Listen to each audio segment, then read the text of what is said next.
Happy Tuesday. Welcome in this afternoon on Live Impact News on WCNC Plus. We have a busy day. I know I say this every day, but no over exaggeration. Like it's busy. We have a lot. It's election day, and we are tracking the races. We're tracking developments coming in. We want to give you some context around what's happening today. But first, we want to get to a bit of breaking news. It's a live look at DCA. James, take it away. What you finding out? Nick, this is a live look at Reagan International Airport outside the Washington, D.C. area where there's currently a ground stop in effect. We're looking at United Airlines Flight 512, which has had a security threat made against the flight. So upon its arrival from Houston here in the D.C. area, it was taken to a secluded part of the airport, and that's where we're looking at right now. The passengers of this flight that just came in from Houston to D.C. have just deplaned. They're exiting the plane, and they're going to be making their way over to some shuttle buses that will take them back to the terminal. We can see that law enforcement is on scene and will be conducting an investigation as to what the threat was, and will be investigating the physical plane itself. But we've just watched here in the last moment as all of the passengers and crew from this flight made it off the plane, will be taken back to the terminal. Currently, flights into and out of the airport here, Reagan International Airport in D.C., are not departing, are not arriving. We can see about a dozen or so flights that are already in the air heading to D.C. that are being diverted to other airports in the D.C. and Virginia area. And I've also just checked, we don't have any flights between Charlotte and D.C. right now, but I wouldn't be surprised if the American Airlines flight that is scheduled to depart Charlotte for D.C. at about 1 o'clock might have some delays as this security investigation continues in the D.C. area, Nick. Thank you for those updates, James, and we will continue to keep our eye on the developments there at Ronald Reagan International Airport. All right, so we want to get back to it. I talked about it earlier at the top of the show. Today is Election Day here, not only here, but across the country. A lot of eyes on some key races. We have some key races on the ballot, from the transit referendum to the mayoral race, city council races, so on, so forth. And here on the program, because we want to give you context. I know you have a lot of questions, and I've seen a lot of these questions, so I wrote them down. I want to make sure your questions are answered while you're watching the stream. We have Professor Amy Sentimentes, a political science professor at Queen's University here. Thank you for joining us. My pleasure. Thank you for having me. So I mentioned these big races across the country. Talking about in New York City, the mayoral race there, Prop 50 in California, Virginia, but here we have the transit referendum, mayoral race, so on. What does this say? Because early voting numbers were up in Mecklenburg County in North Carolina. What does that say about where we are politically? I think it speaks broadly to the partisan polarization that we're experiencing in this country right now. I think that divisions are at an all-time high, which can lead people to be more enthusiastic about elections and the opportunity to raise concerns about the issues that affect them. And so I think even in off-year elections that typically see lower turnout, people are connecting those broader issues that they articulated last year, and then they'll plan to again next year in the midterms. They're bringing those to these issues closer to home at the local level, and we're seeing that the politicization of various issues has increased as well. And so a positive aspect of this party polarization is that more people now know about these off-year races, and they can begin to connect the dots about these issues that actually have a more profound impact on their daily lives than some of these contests that are going on in other places, and then in the more major races in midterms and then presidential years that see higher turnout levels. A question I've gotten, and I've kind of racked my brain about this, especially when it comes to what's happening here locally, is what impact do these local races have on the midterms? And I'm racking my brain. I have my own answers, but you're looking at the data and you're tracking this. Yeah. What impact does this year off-year election have on the midterms? I think we should be cautious about extrapolating too much from this year's race, just because while the turnout rates are higher than usual, which is encouraging, typically the more enthusiastic, more partisan voters turn out in the off years. And so I would be cautious to say that the trends that we're observing now will necessarily translate perfectly to next year. However, we can begin to see voters reflect on the first year of the Trump administration. And so a lot of consultants and politicians are reading these results as an overview of the public's response to the first year of this new administration and their policies that they've worked on. And so polls have shown that the voters still trust the Republicans to handle crime and immigration concerns, even if they may not like the methods that they're using to address these issues. But the economy and perceptions of the economy are more up for grabs than they were a year ago, when voters overwhelmingly identified the Republican Party as more competent to handle those concerns. So when we think about these local races, we see that crime and safety have been spoken about by both Republican and Democratic candidates, and we'll see the results tonight. And I would say that the party who is more victorious today can see that the voters may be in their favor next year going into the midterms. If the Republicans have a better night in national races than is expected, voters on the Democratic side and then Democratic politicians may want to take a closer look about why voters still are more sour on their party overall. While the current administration's approval is low, the Democratic Party still has a low approval rating, even from self-identified Democrats. And so, like I said, to be cautious overall, but still use these results to see broader trends about what politicians might want to address in next year's midterms, but also how to approach these issues in a way that is more responsive to public opinion, as opposed to just talking about aggregate economic indicators or aggregate trends pertaining to crime, but to listen to what voters are actually saying and then translate those opinions into concrete policy proposals going forward. Yeah, that's a great point. And looming large in all of this is the government shutdown. How does the shutdown factor into all of this, not just locally, but across the country? I think especially in Virginia, when we look at the gubernatorial race tonight, that will be a prime reflection on who voters blame for this shutdown overall. Polls show that we see mixed results, but a majority, not an overwhelming majority, but a majority attribute the blame to the Republican Party because we have unified control from the Republicans. They have control of Congress and the White House at this point in time.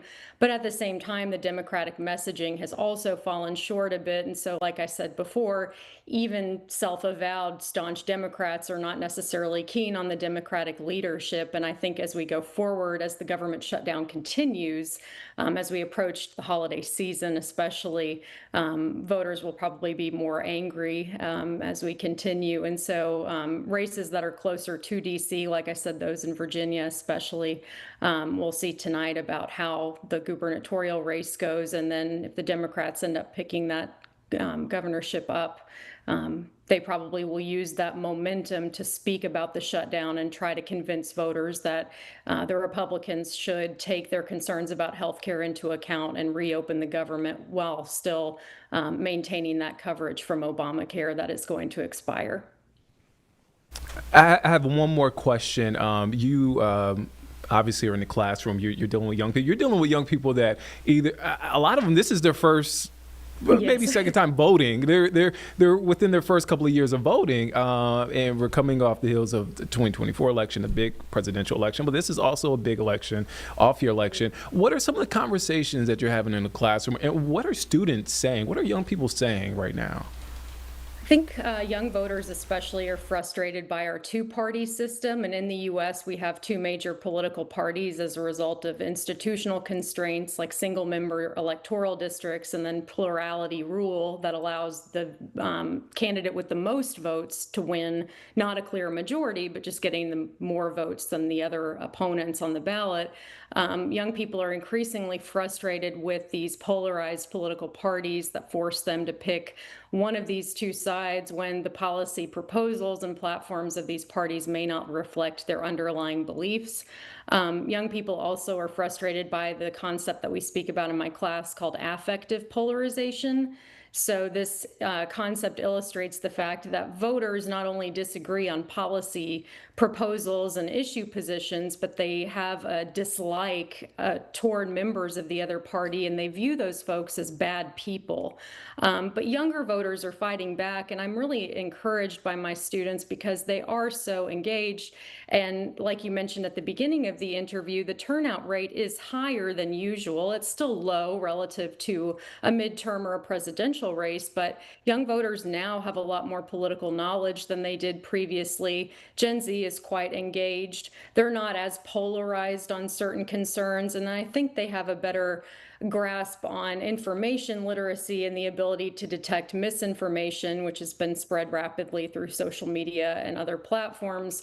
So I'm hopeful as they go into the ballot box today that they are going to be bringing generational change and also developing this habit of voting going forward, because the more turnout we see, the more legitimate the results will be. And then those candidates that win have a better sense of how they can actually represent their constituents.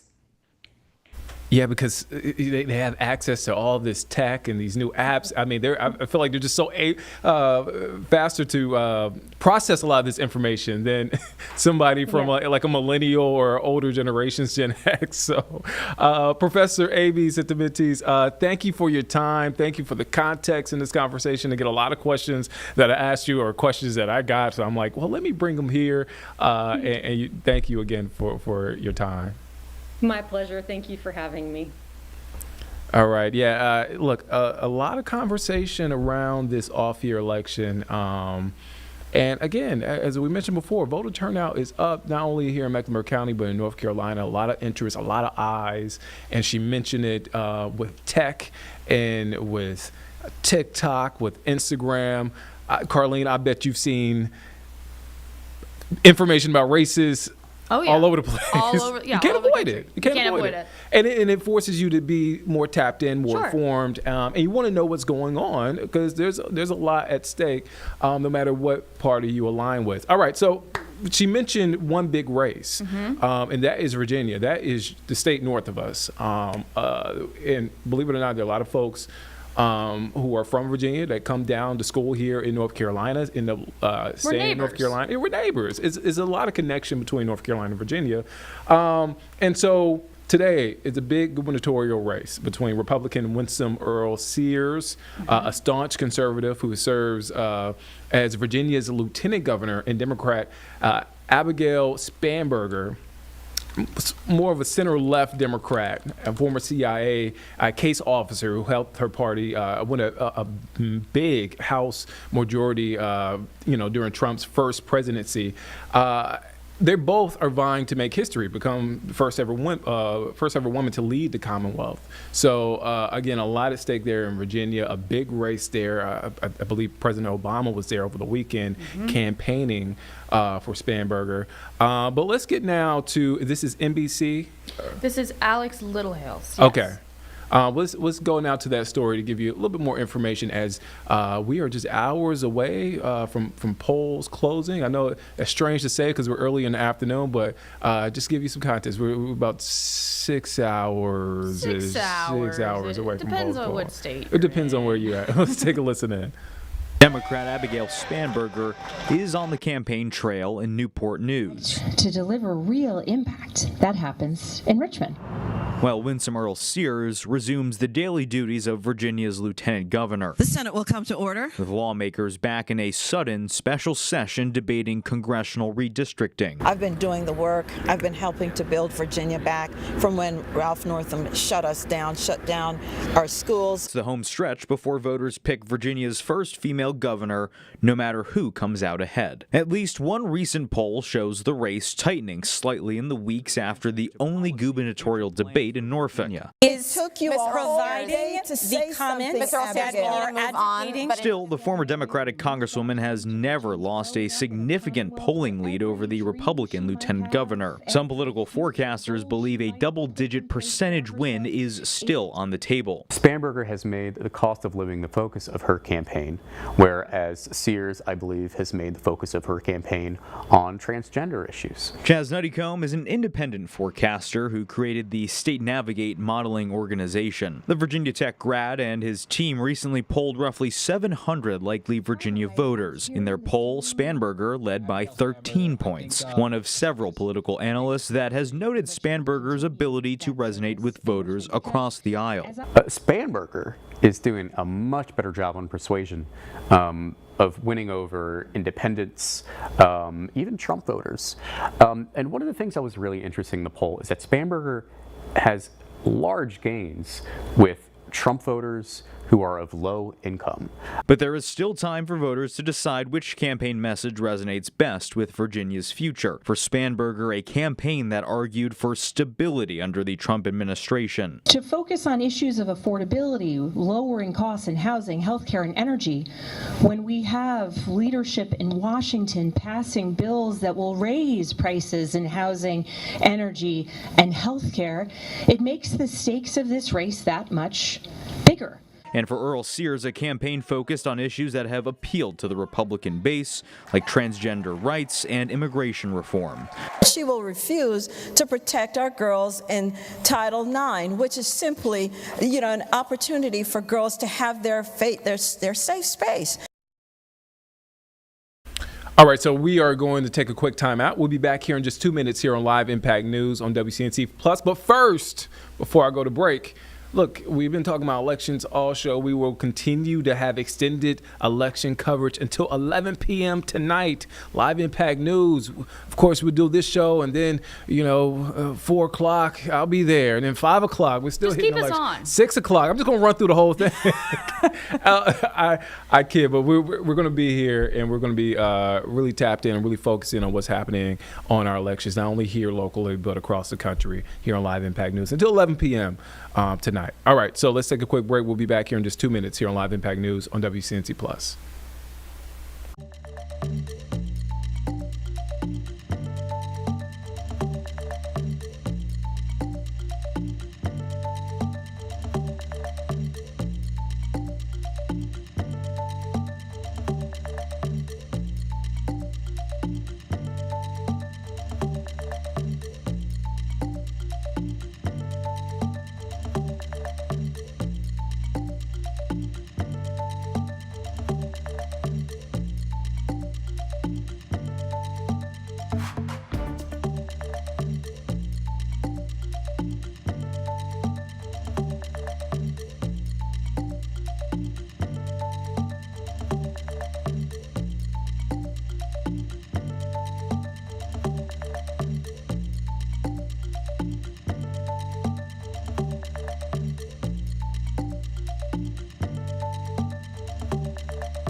All right, welcome back here on Live Impact News on WCNC Plus. We are covering all things election here on Live Impact News this afternoon. And one of the races, we want to stay here locally.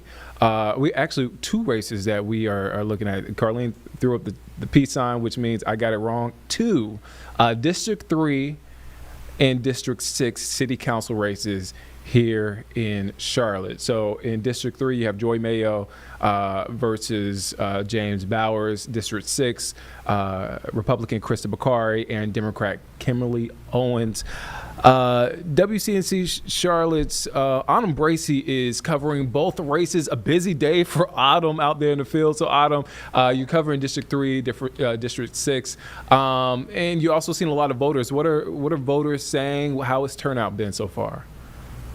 Yeah, turnout has been pretty good at the precincts that Kevin and I, my photographer, we've been to. Tuckasegee Elementary probably was the highest turnout we've seen. A lot of high optimism for some of the candidates I got a chance to speak with. We also ended up going to Berwick as well. And so, yeah, it's just been a great experience. So District 6, you mentioned it, Krista Bakari and Kimberly Owens facing off against each other. Krista, she's kind of using her time as like a wife and mom to kind of use that to propel her platform of bringing more support to schools, neighborhood initiatives, and support for really families all across South Charlotte. And Kimberly Owens, some of her target initiatives is focusing on like housing and job growth.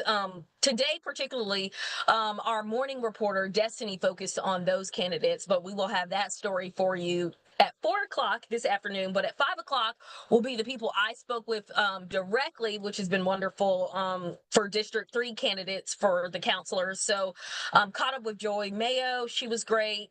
James Bowers and Robin Emmons. We don't want to forget about her. She's an unaffiliated candidate for District 3. And she says that maybe perhaps her independent voice will help, propel the district further. So, yeah, it's just been a busy day, as you mentioned, but really focusing on those candidates that I will be breaking down later on tonight. Yeah, Autumn has a busy day. She'll be back later on the stream, but in case you missed that, she'll be on at 4 and 5. Again, a busy day talking to candidates and talking to voters. Autumn, thank you for your time. Thank you. All right, so again, we will have extended coverage, election coverage all day here on WCNC Plus and over on WCNC Charlotte. So we want to turn our attention to some breaking news that dropped this morning. So Dick Cheney, former vice president, passed away at the age of 84. He died due to complications of pneumonia and cardiac and vascular disease, according to his family in a statement this morning. I just want to read this piece here from AP News. They wrote, "The quietly forceful Cheney served father and son presidents, leading the armed forces as defense chief during the Persian Gulf War under President George H.W. Bush, before returning to public life as vice president under Bush's son, George W. Bush." Again, Dick Cheney passed away at the age of 84. We also have a statement from South Carolina Senator Lindsey Graham. Here's that statement. It reads, quote, "I had the privilege and pleasure of knowing Vice President Cheney personally and professionally for many years. We spent a lot of time hunting together, and during the course of our political lives, we interacted often. I enjoyed his company tremendously and always believed that he was one of the smartest people I've ever known."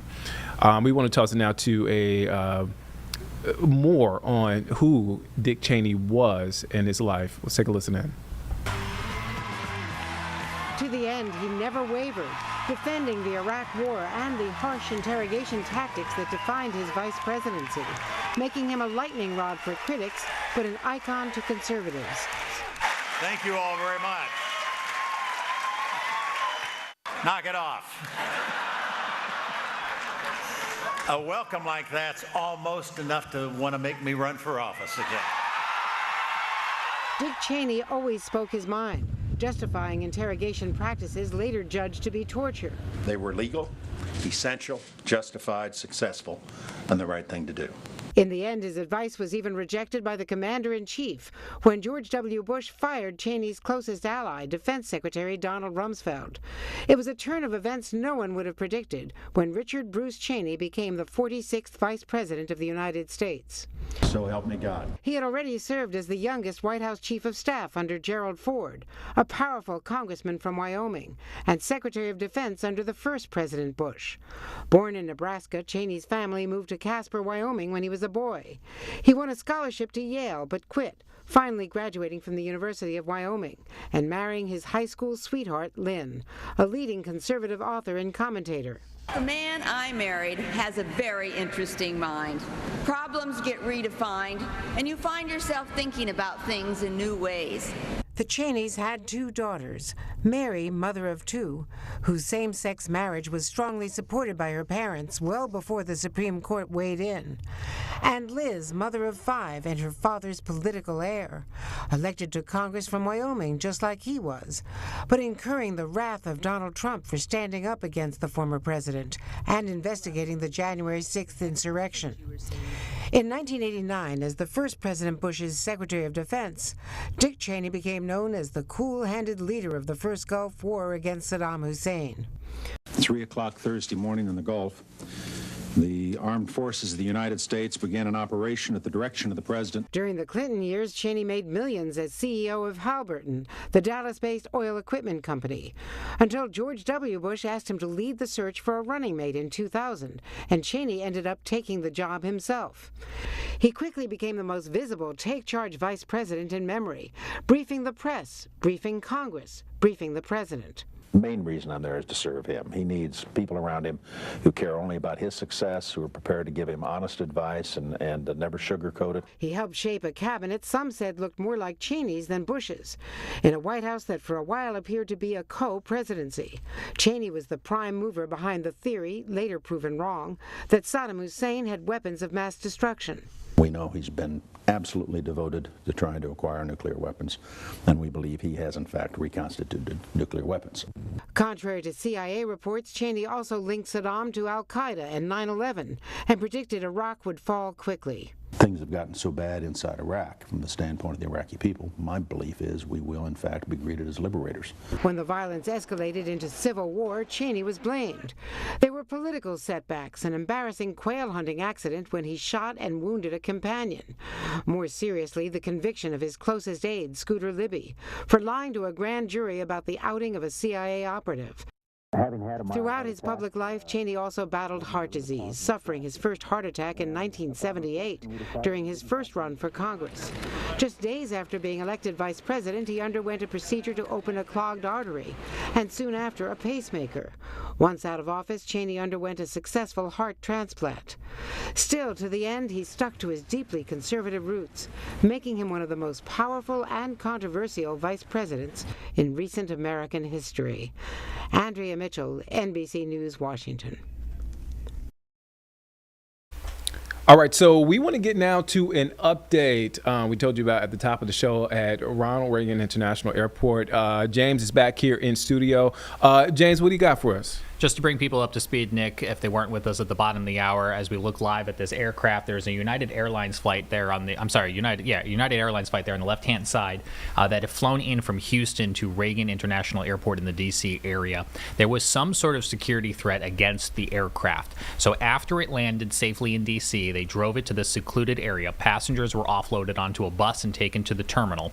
And we then saw the FAA institute a ground delay. No flights into or out of this D.C. area airport until just moments ago. So as I've been talking, we watched a Southwest Airlines flight take off. Operations at D.C. are just starting to get back underway at least one of the runways there. But as a result of the ground stop, which was in effect for more than an hour, flights that were already en route to DCA Airport were diverted to other airports in the DC and Virginia area. Flights that were scheduled to depart were delayed. We now can confirm that the 1 p.m. American Airlines departure from Charlotte to DC is delayed at least 30 minutes as they await permission and clearance to fly from Charlotte to DC. So So some trickle-down effects, Nick, of this so-called security problem. We see the camera here in D.C. moving around a little bit to show that some of the operations at the airport are starting to get back to normal, but there are going to be some residual delays that need to be cleared, even as the investigation is ongoing regarding that United Airlines flight that, again, came in from Houston to D.C., and there was some sort of security issue related to the flight.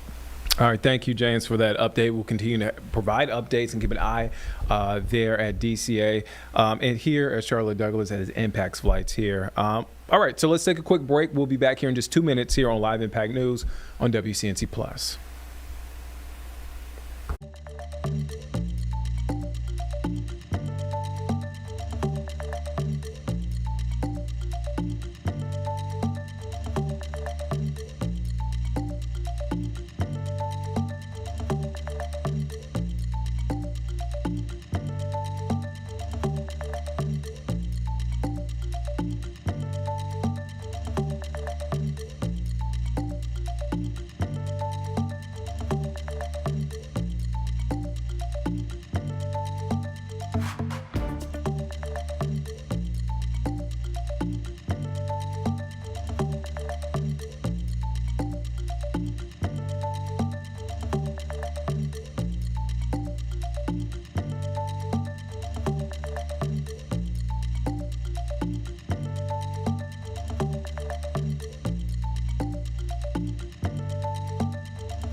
All right, welcome back here on Live Impact News on WCNC Plus. Thank you. I just want to say thank you for hanging with us. I know we've thrown a lot at you this afternoon, this morning. It's election day. It's busy. We have a lot of information, important information that we want to get out to you, a lot of updates that we want to get out to you. So thank you for hanging with us this afternoon. All right, so we talked about it during our interview earlier today about the sales tax, a 1 cent sales tax, also known as the transit referendum here in Mecklenburg County. It's on the ballot. That will pay for transit projects for decades to come. And someone who knows the issue better than most is Julie Islett. She's former mayor pro tem, and she was also the chair of the city's Transportation and Planning Commission. WCNC Charlotte's Lisa Washington and Ben Thompson spoke to her earlier here on WCNC Plus. Let's take a listen in. On the ballot, a 1 cent sales tax that would pay for transit projects for decades to come. Somebody who knows the issue better than most, Julie Islett, former mayor pro tem, also the chair of the city's Transportation and Planning Commission when she was on council. She joins us live this morning. Julie, good to see you. Good to talk to you. Good morning, Ben. Thanks for having me. I don't have to tell you this. You sort of helped create what was one of the original versions of this transit plan. You were on council at the time. Now you get to see other council members hopefully take it across the finish line from your point of view. Are you optimistic this thing's going to pass? I'm hopeful it's going to pass. It's a big change in the way we think in Charlotte about transportation. It's a huge plan. It's complicated. I know there's people that I have respect for that are in opposition to it, and I've heard a lot of opposition. I've also heard a lot of support for it, because at the end of the day, nothing is not a good outcome given the traffic and the growth of our city. So you said it, huge, complicated. Let's talk more about those critics. Folks on the left say that this plan doesn't go far enough. We're talking about 30 years down the road. We know the population of the area is expected to grow tremendously. On the right, though, people are pointing to crime issues on transit. We know two things can be true. Are these people wrong? No, they're not wrong. Perception is reality. But the fact of the matter is that there's things that could be done now and need to be done. And that is separate from this transit bill. Absolutely, should the bill pass, we need to step it up even more. I do think, and I have said this for years, that we have got to have fair enforcement on our trains in particular. But some of the issues that we have on buses too. So, and we have them on the streets. And so those are issues that have to be addressed separately, in my opinion, than the growth of transit. So we know that if this tax passes, there's going to be a transit authority that will govern the projects going forward. What can the authority do to make sure that they are, one, building trust, okay, and to make sure that these projects are done on time and, importantly, on budget? That's always a big question when you're talking about a 30-year project. I think personally, there's two things that need to happen. They need to focus, the authority needs to focus on building trust. If this transit bill does not pass, I believe that it's because there's a trust issue. That's going to be there regardless of new money for transportation or not, and that's something that needs to be addressed.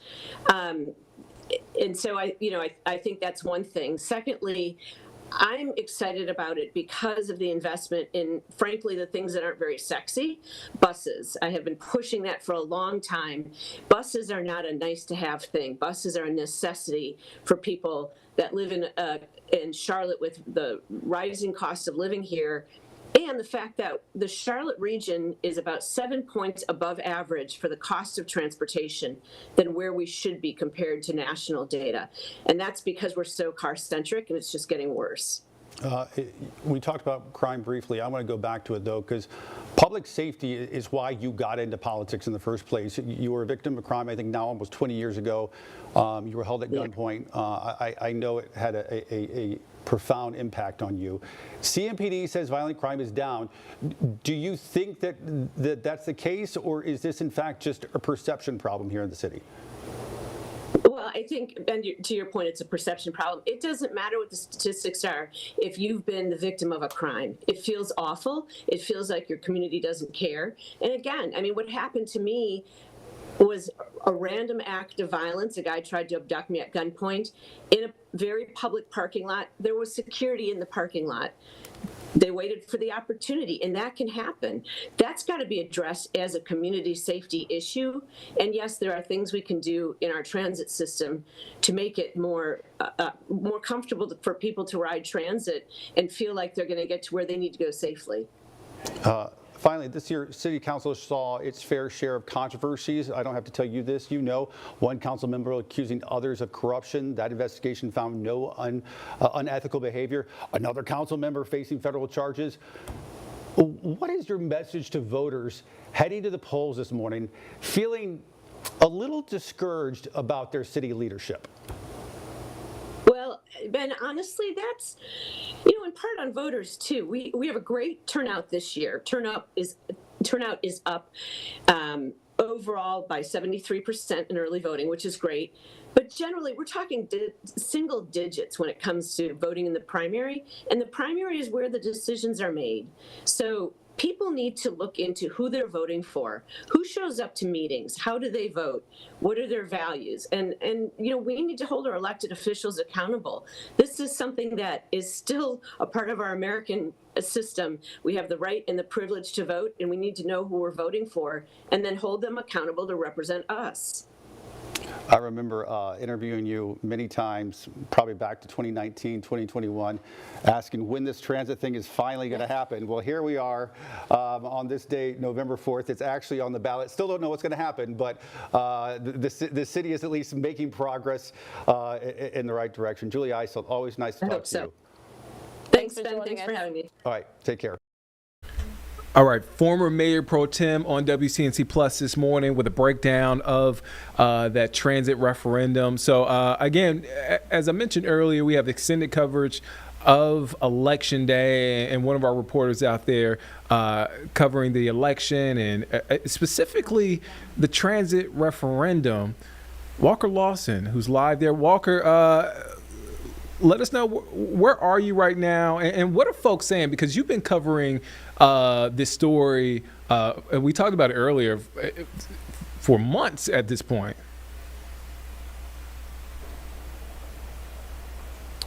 I'm going to assume you stop talking there. I'm having some IFB issues, but we're actually at Christ the King Church down in Steel Creek. So just to give you, we came out to this location because we reached out to the election office and they said that this is one of the busiest precincts. Of course, the sales tax is the big talker today. Of course, you're looking at rail expansion, you're looking at a better bus program, you're looking at microtransit, you're looking at road expansions, and the feedback we're getting from voters is kind of what I said in our morning meeting today that I've heard from friends of mine that live in the community around the area. It's pretty much split. There are people that are definitely staunch supporters of it that really think it's a good idea, and there are a lot of people that really have mixed opinions about it and don't know if this is the best plan for transit expansion, of course, across Mecklenburg County. We spoke to a guy here who is voting today who said he lives down here in Steel Creek and doesn't really see how that 1-cent sales tax would benefit him with transit down here, and said that he isn't really fully sure. He is a little afraid of the use of the funds and not really fully trusting the government to do their job. So again, I know that I just heard that interview that you guys were just playing, and it was kind of, you know, the trust in public officials. And I think that there obviously is a little bit of an issue with that for some people. But also there are some other people that really believe that Charlotte is growing at such a rapid pace. Now is the time to do this and to take advantage of the opportunity to expand it, as many people are sitting in traffic. There's a new study that just came out that shows that the city of Charlotte residents are sitting in traffic far longer than they used 2 years ago. So it's kind of interesting what you're seeing and hearing from people out just in my day-to-day life, but also here at the precinct where people, again, are either for or against it. It doesn't really seem like there's a consensus. It seems like every other person, you get one that's yes, one that's no, one that's yes, one that's no, instead of everyone just saying, yep, I support it, or no, I don't support it. All right, Walker, thank you for that breakdown. You can catch Walker at 4, 5, and 6. A busy day for Walker. Walker, thank you for your time. All right, so let's take a quick break. We'll be back here in just 2 minutes here on Live Impact News. But before we go to break, we want to mention this extended election coverage until 11 p.m. tonight here on Live Impact News on WCNC Plus. A lot to break down, a lot to sort out, not only here locally, but across the country. We'll be back here in just 2 minutes.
Welcome back here on Live Impact News on WCNC Plus. I'm Nick Sturdivant. We want to go to a press conference that just wrapped up moments ago, but we're going to start it from the beginning. And it's an update after there was an explosion early Saturday at Harvard Medical School that it appears to be intentional, but no one was injured. That's according to authorities, and I'm reading this from AP News. But we got an update from authorities. In case you missed it, let's take you now to that press conference. Boston on Saturday, November 1st at 2:45 a.m. 18-year-old Logan David Patterson and 20-year-old Dominique Frank Cardoza were taken into custody early this morning and charged for their alleged involvement in the explosion. According to the charging documents, at approximately 2:33 a.m. on November 1st, surveillance cameras captured two suspects wearing face coverings, walking near the medical school, and lighting what appeared to be a Roman candle fireworks. Approximately 10 minutes later, the defendants were allegedly seen climbing scaffolding on the side of 220 Longwood Avenue and accessing the roof. A short time later, campus police were alerted to a fire alarm from an explosion on the 4th floor of the building, which houses a research laboratory for Harvard Medical School's Department of Neurobiology. Security video showed the defendants allegedly exiting the building through a first-floor emergency exit and fleeing the area in opposite directions between 12:45 and 2:50 a.m. Apparently, they were aware that they may have been caught on security footage because they began ditching distinctive items of clothing that they were previously wearing. According to the charging documents, the explosive, which detonated inside a research laboratory locker, is believed to have been a large commercial firework. Following the release of the suspects' photos, members of the public called authorities, identifying Cardoza and Patterson as the alleged culprits. Thanks to a number of principled individuals who did the right thing and called authorities when they recognized Patterson and Cardoza, investigators were able to quickly piece together surveillance videos, comb through evidence, and positively identify them as alleged perpetrators of the charged crime. I want to add that we are very early in the investigation, and the criminal complaint filed today is all that will be public for now. The investigation is very much ongoing. Anxiety levels naturally rise when the public learns that an explosion was intentionally caused. I would say those levels may rise even higher in the Boston area. Luckily, our local police, campus police, state police, and federal authorities responded immediately and worked collaboratively through the weekend to ensure that this incident was in fact isolated and to identify those who are alleged to have caused it. It took an immense amount of law enforcement resources to determine quickly that there was no continuing threat to the surrounding community. The conduct alleged in the charging documents was not only irresponsible and risky, it was criminal. And there are consequences for those who commit federal crimes. Lastly, I want to thank the FBI and the JTTF partners, including the Boston PD, the Massachusetts State Police, the Harvard, Wentworth, and local police departments, and the Boston Fire Department, all of whom responded to this concerted effort as a result of the incidents that occurred, and as well as the prosecutors in my office for their swift and decisive actions that resolved this matter quickly.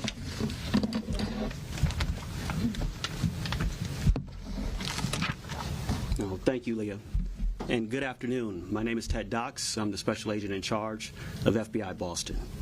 Earlier this morning, special agents and officers with FBI Boston's Joint Terrorism Task Force and the Harvard University Police Department arrested 2 Massachusetts men in connection with the explosion at Harvard Medical School. We took 20-year-old Dominic Cardoza of Plymouth and 18-year-old Logan Patterson of Bourne into custody without incident following the execution of simultaneous search warrants at their homes. There's no doubt what these men allegedly did in conspiring to commit a deliberate and extremely dangerous act could have resulted in casualties had the Goldenson building been occupied at that time. This explosive device had the potential to cause significant injury to anyone nearby, but only by sheer luck and because of a rapid response of first responders, no lives were lost, no one was injured, and property damage was limited. But let me be clear, Setting off an explosive device inside a locker at an institution geared toward higher education is not some harmless college prank. It's selfish, it's short-sighted, and it's a federal crime. What's equally disturbing, these two men allegedly boasted about what they did to their friends. We believe these two knew what they were doing was wrong, and they did it anyway. And while doing so, they tried to conceal their identities. It's alleged Dominic Cardoza even went as far as trying to hide evidence that could connect him to the alleged crime. The FBI recovered video footage that shows Cardoza sitting down on a bench after he fled the scene and removed his pants to throw them in a nearby garbage bin. Thankfully, our evidence response team was able to retrieve them. Now, almost every day across the Commonwealth, either an FBI special agent bomb technician or another federal, state, or local bomb tech responds to a call for an explosion, a suspicious package, or a threat. They don't do it for glory. They don't do it for money. They do it for us. They do it to keep the community safe from unspeakable harm. Answering those calls leave no room for error. Although we are announcing the arrest today, make no mistake, this investigation is ongoing. However, I can assure you at this time, there is no evidence of any ongoing threat to the university or to the public.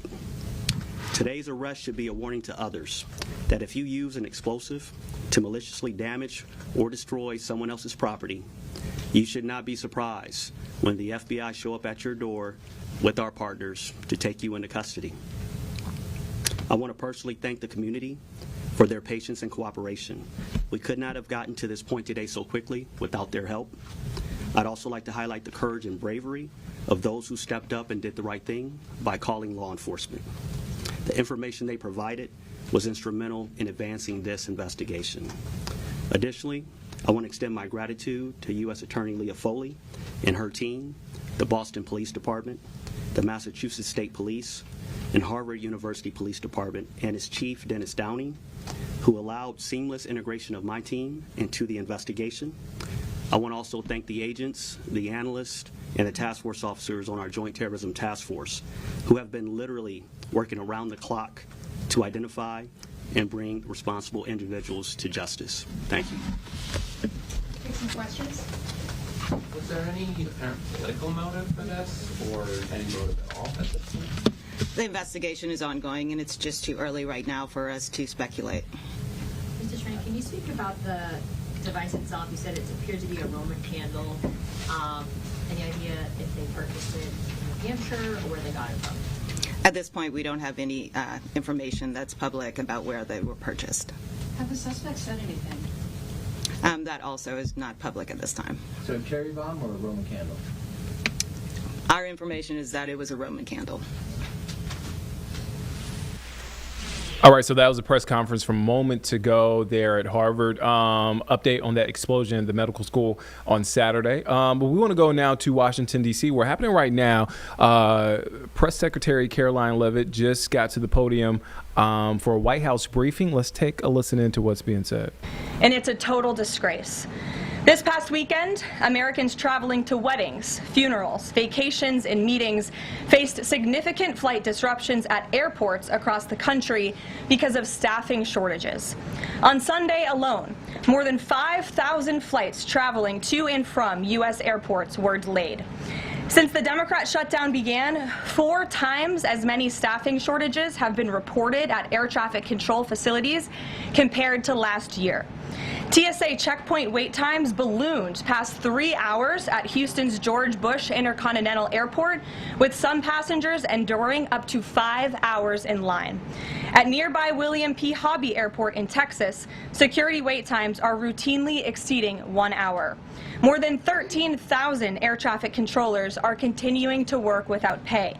Because of the Democrats, these men and women who keep our airspace safe and moving will miss a second paycheck in a row this Friday if Democrats refuse to open the government. Let me be clear to our incredible air traffic controllers across the country. President Trump and Republicans want you to get your paychecks. They want you to be paid. Please call on your Democrat senators and tell them to side with President Trump and Republicans to vote to reopen the government. Our nation's 4 largest airlines, United, Delta, American, and Southwest, have now all endorsed the Republican, nonpartisan, clean funding bill to end the government shutdown. Major unions, collectively representing tens of thousands of pilots, have also joined the airlines in calling on Democrats to pass the clean, nonpartisan CR. The travel industry is also imploring Democrats to end the shutdown and reopen the government. Nearly 500 companies and groups in the travel business, including casinos, hotels, and convention bureaus, signed a public letter warning that America's travel economy has already lost $4 billion due to this Democrat shutdown, and they have called for the Republican CR to be passed, saying Americans expect and deserve a fully functioning federal government during the peak holiday travel season. Never before have we seen private industry and union leadership so unified on the same issue, rallying behind Republicans in such a vocal way. The Democrats have completely lost the plot. They are endangering the safety, prosperity, and livelihoods of millions of Americans. It's well past time Democrats do what they did 13 times under Joe Biden and pass the clean funding bill extension. All we need are 5 Democrat senators to put country over party and vote to end this reckless shutdown. In other news, tomorrow will mark the 1-year anniversary of President Trump's historic election victory, where he won nearly 80 million votes, the popular vote, in all 7 swing states. This was the ultimate poll on November 5th. The president secured a mandate to make America great again, and he has delivered in record time. Never before have we had a president who has kept their promises like President Trump has. I'd like to go over a few of those with you. In less than 10 short months, President Trump signed the largest middle-class tax cut in history, including no tax on tips, overtime, and Social Security to put more money back into the pockets of the American people. The president ended the southern border invasion of the Biden administration, made our border the most secure in history, and he is carrying out the largest mass deportation campaign of illegal aliens in our nation's history to protect our homeland, just as promised.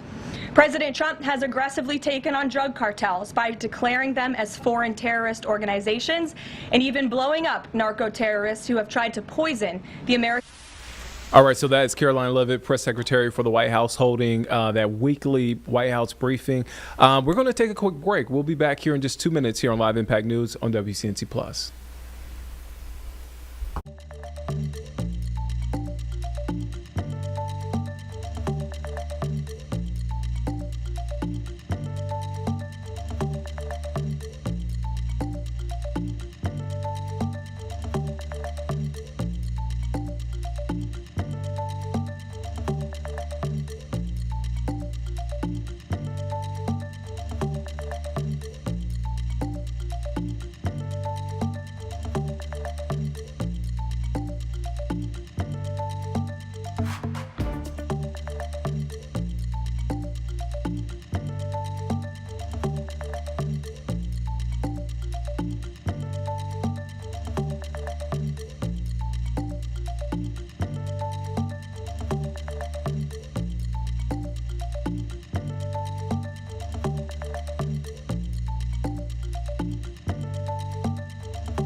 Welcome back here on Live Impact News on WCNC Plus. I'm Nick Sturdivant. Happening right now, the White House is holding its weekly briefing. Caroline Levitt is there at the podium. She's speaking right now. We took it earlier, but we want to take you back there now. Let's take a listen. Cartels on Mexican soil, and that Mexico is not going to pursue a drug war similar to what they've done in the past. So my question is President Trump satisfied with Claudia Sheinbaum's approach to cartels? And if not, has Manso's assassination kind of opened up some new options for the United States to pursue regarding cartels?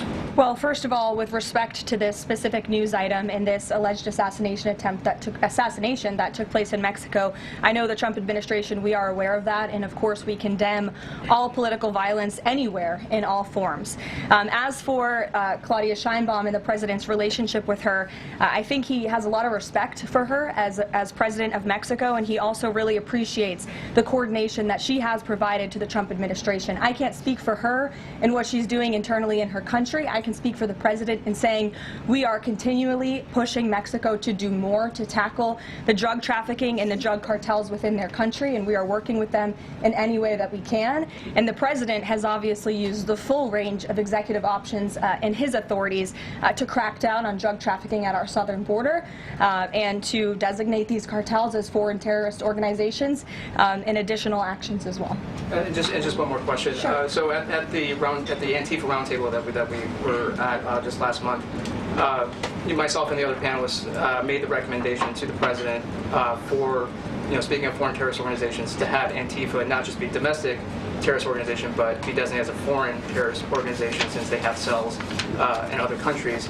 He mentioned to Secretary Rubio, because he was in the room at the time, to look into that. So I just wanted to see if there's an update on that recommendation. That process is most definitely taking place. I don't have any announcements for you on that today, but I can certainly assure you the administration is working on it, and I'll check in on it and get back to you, Julio. It's a good question. Thank you very much. Jackie. Thank you, Caroline. Zohran Mamdani blamed the president for bomb threats and intimidation at polling locations. He said, quote, part of the general approach of the Trump administration has taken to intimidate voters with baseless allegations of voter fraud as a means of trying to repress the voice of Americans across this country. I want to give you a chance to respond to that. Yeah, I saw those comments from Mamdani. I think they are completely irresponsible, and they are based on zero evidence. And I think this is just another example of how the Democrat Party unfortunately stands for nothing. All they stand against is President Donald Trump. And I think it's quite sad to see that we have someone at the top of the ticket on an election day today saying such things about the president when he obviously had absolutely nothing to do with those threats. And on the shutdown, Democrats have been pretty quiet about the president's push for the nuclear option, terminating the filibuster. Is there any concern around here that Democrats might actually want Republicans to get rid of the filibuster so that one day, when they're in power again, the door's already open for them to pack the Supreme Court, give statehood to D.C. and Puerto Rico, make mail-in balloting permanent, those kinds of things? I think the president has been very realistic and strong in his position on the filibuster. He's been very vocal about it. I just spoke to him about it. He feels really strongly about this. Republicans need to play tough and they need to play smart. That's how the president feels. And we know that Democrats, if they are ever given a chance at power again in this city, they will absolutely take away the filibuster from the United States Senate. In fact, you had 49 Democrats who already voted to do this before. The only reason it did not move forward was because you had 2 Democrats who are no longer in office because they were run out of town by the far left radical base of their party. And so President Trump is quite clear on this. He wants to see Republicans move as many good pieces of legislation for our country forward in the next 3 years of his administration as they possibly can. And the filibuster is one means to doing that. All right, so that is Caroline Levitt answering questions there at the White House briefing. They do this weekly if you're just now tuning in here on Live Impact News on WCNC Plus. We want to continue our coverage of Election Day. A lot of big races out there from California, Prop 50, the gubernatorial race in Virginia here locally. We have the transit referendum. We have a mayoral race. We have city council races, so on, so forth. We want to continue to give you context. You have a lot of questions at home. I know I have those same questions. So we want to bring on the program Professor Eric Heberlig, political science and public administration professor there at UNC Charlotte. Thank you for your time. Good afternoon. Let's start here. I mentioned the transit referendum.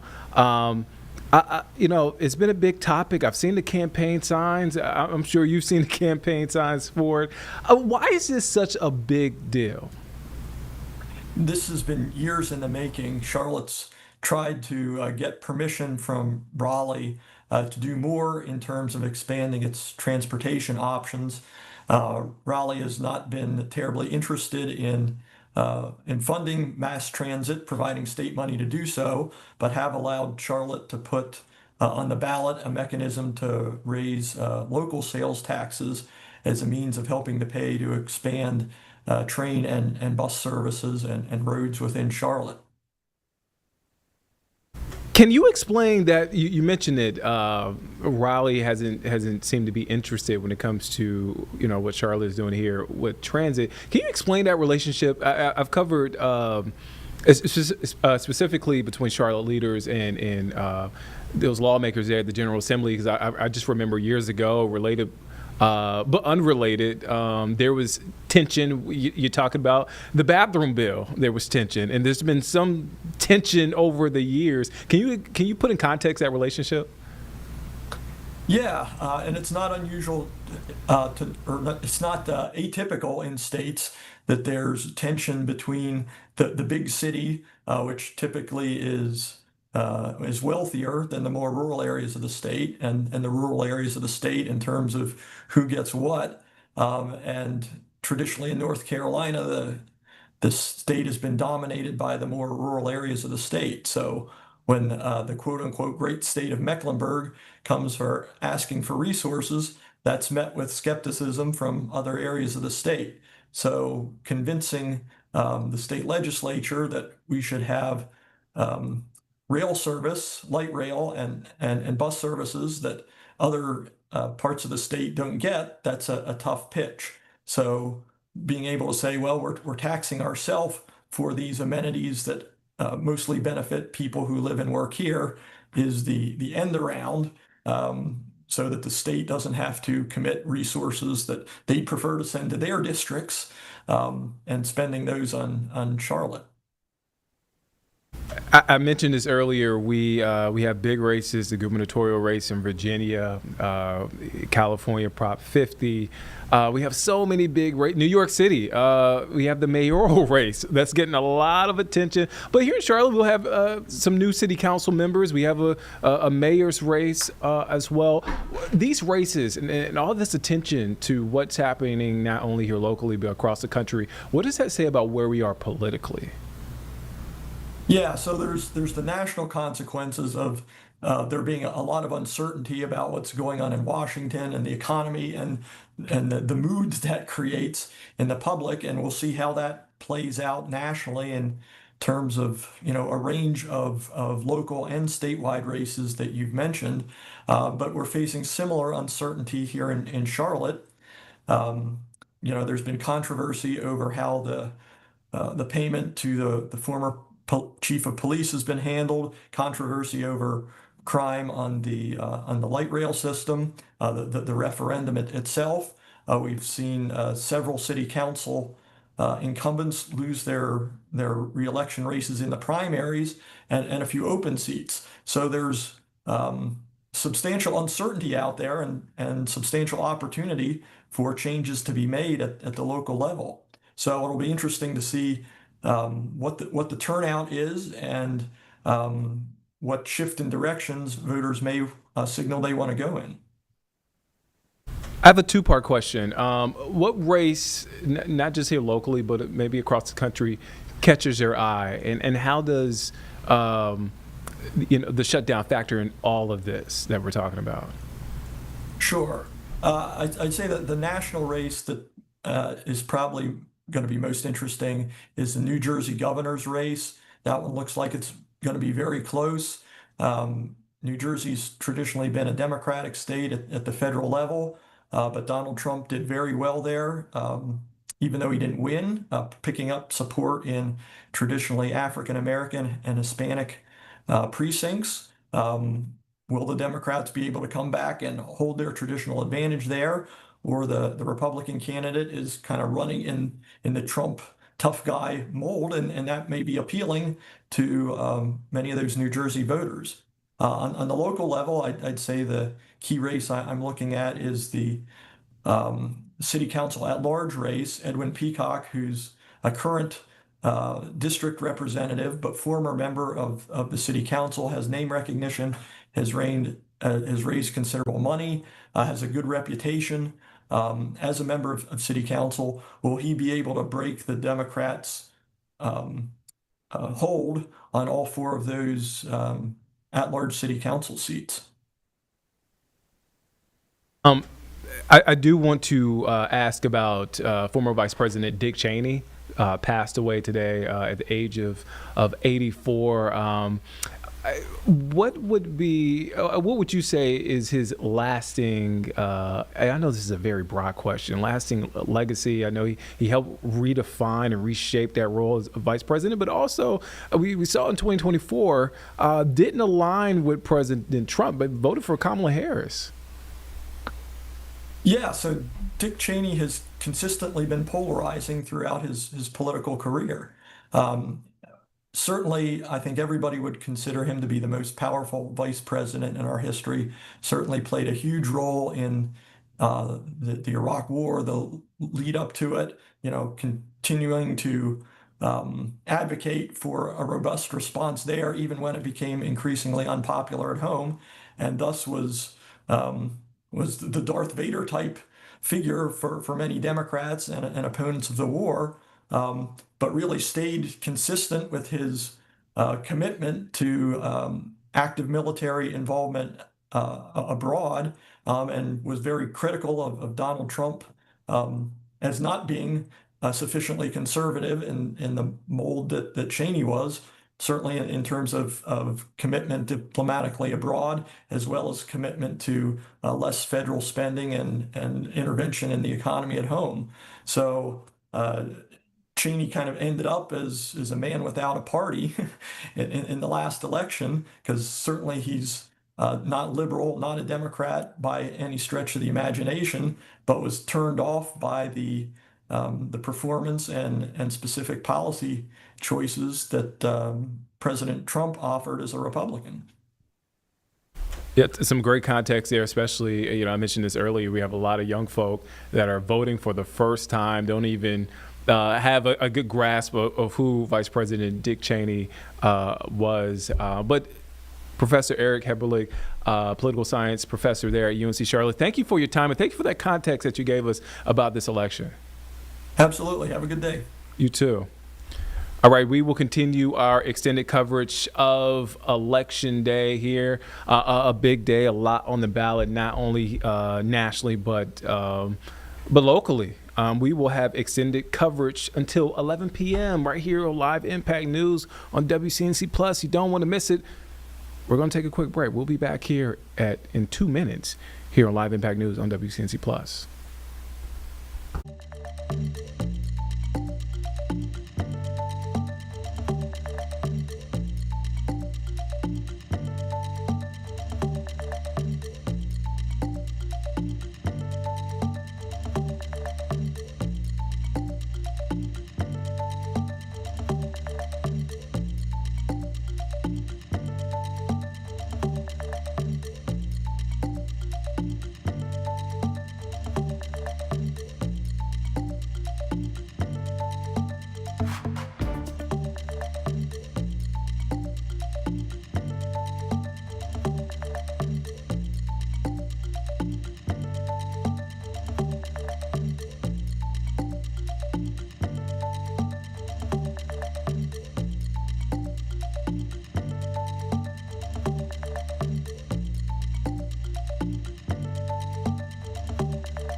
Welcome back here on Live Impact News on WCNC Plus. I'm Nick Sturdivant. Busy day so far. James, Carlene, busy day so far?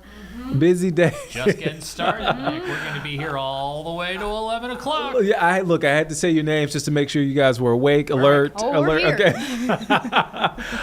Look, we got to laugh through the busyness. A lot to cover. We are unpacking races not only here locally. Today is election day, if you haven't heard, but we're unpacking races not only here locally but across the country. One of those places that we have an eye on, Pennsylvania. And joining us here on the program, Alana Holliday, a fellow for the Center for Civic Response and Leadership at Millersville University in Pennsylvania. Alana, thank you for your time. Yeah, thank you. I do want to ask, there are a lot of first-time voters, a lot of young people hitting the polls. How is your organization helping those young voters and folks in general in the community get out to vote? Yeah, of course. So here on campus at Millersville, we've been doing a lot of tabling around the academic buildings and at campus events. So we've just been trying to make sure people are registered, that people had a plan to vote, knew where they were registered, and that they were turning out to show up at the polls today. So big races there because a lot has been said about not even just this year, in the past couple of years, you talk about judges, right? And so voters today will decide whether 3 justices who were elected as Democrat keep their seats for another 10 years. It really will determine the political makeup of the court. Can you explain this issue to our viewers here in Charlotte? Yeah, sure. So in Pennsylvania right now, there are a number of justices that are up for retention. People can only vote yes or no. There are no parties listed on the ballot, just names. And with a simple yes or no vote, if the overwhelming majority is yes, then the justices will remain in their seat. And if the majority says no, then there will be another election to fill those seats.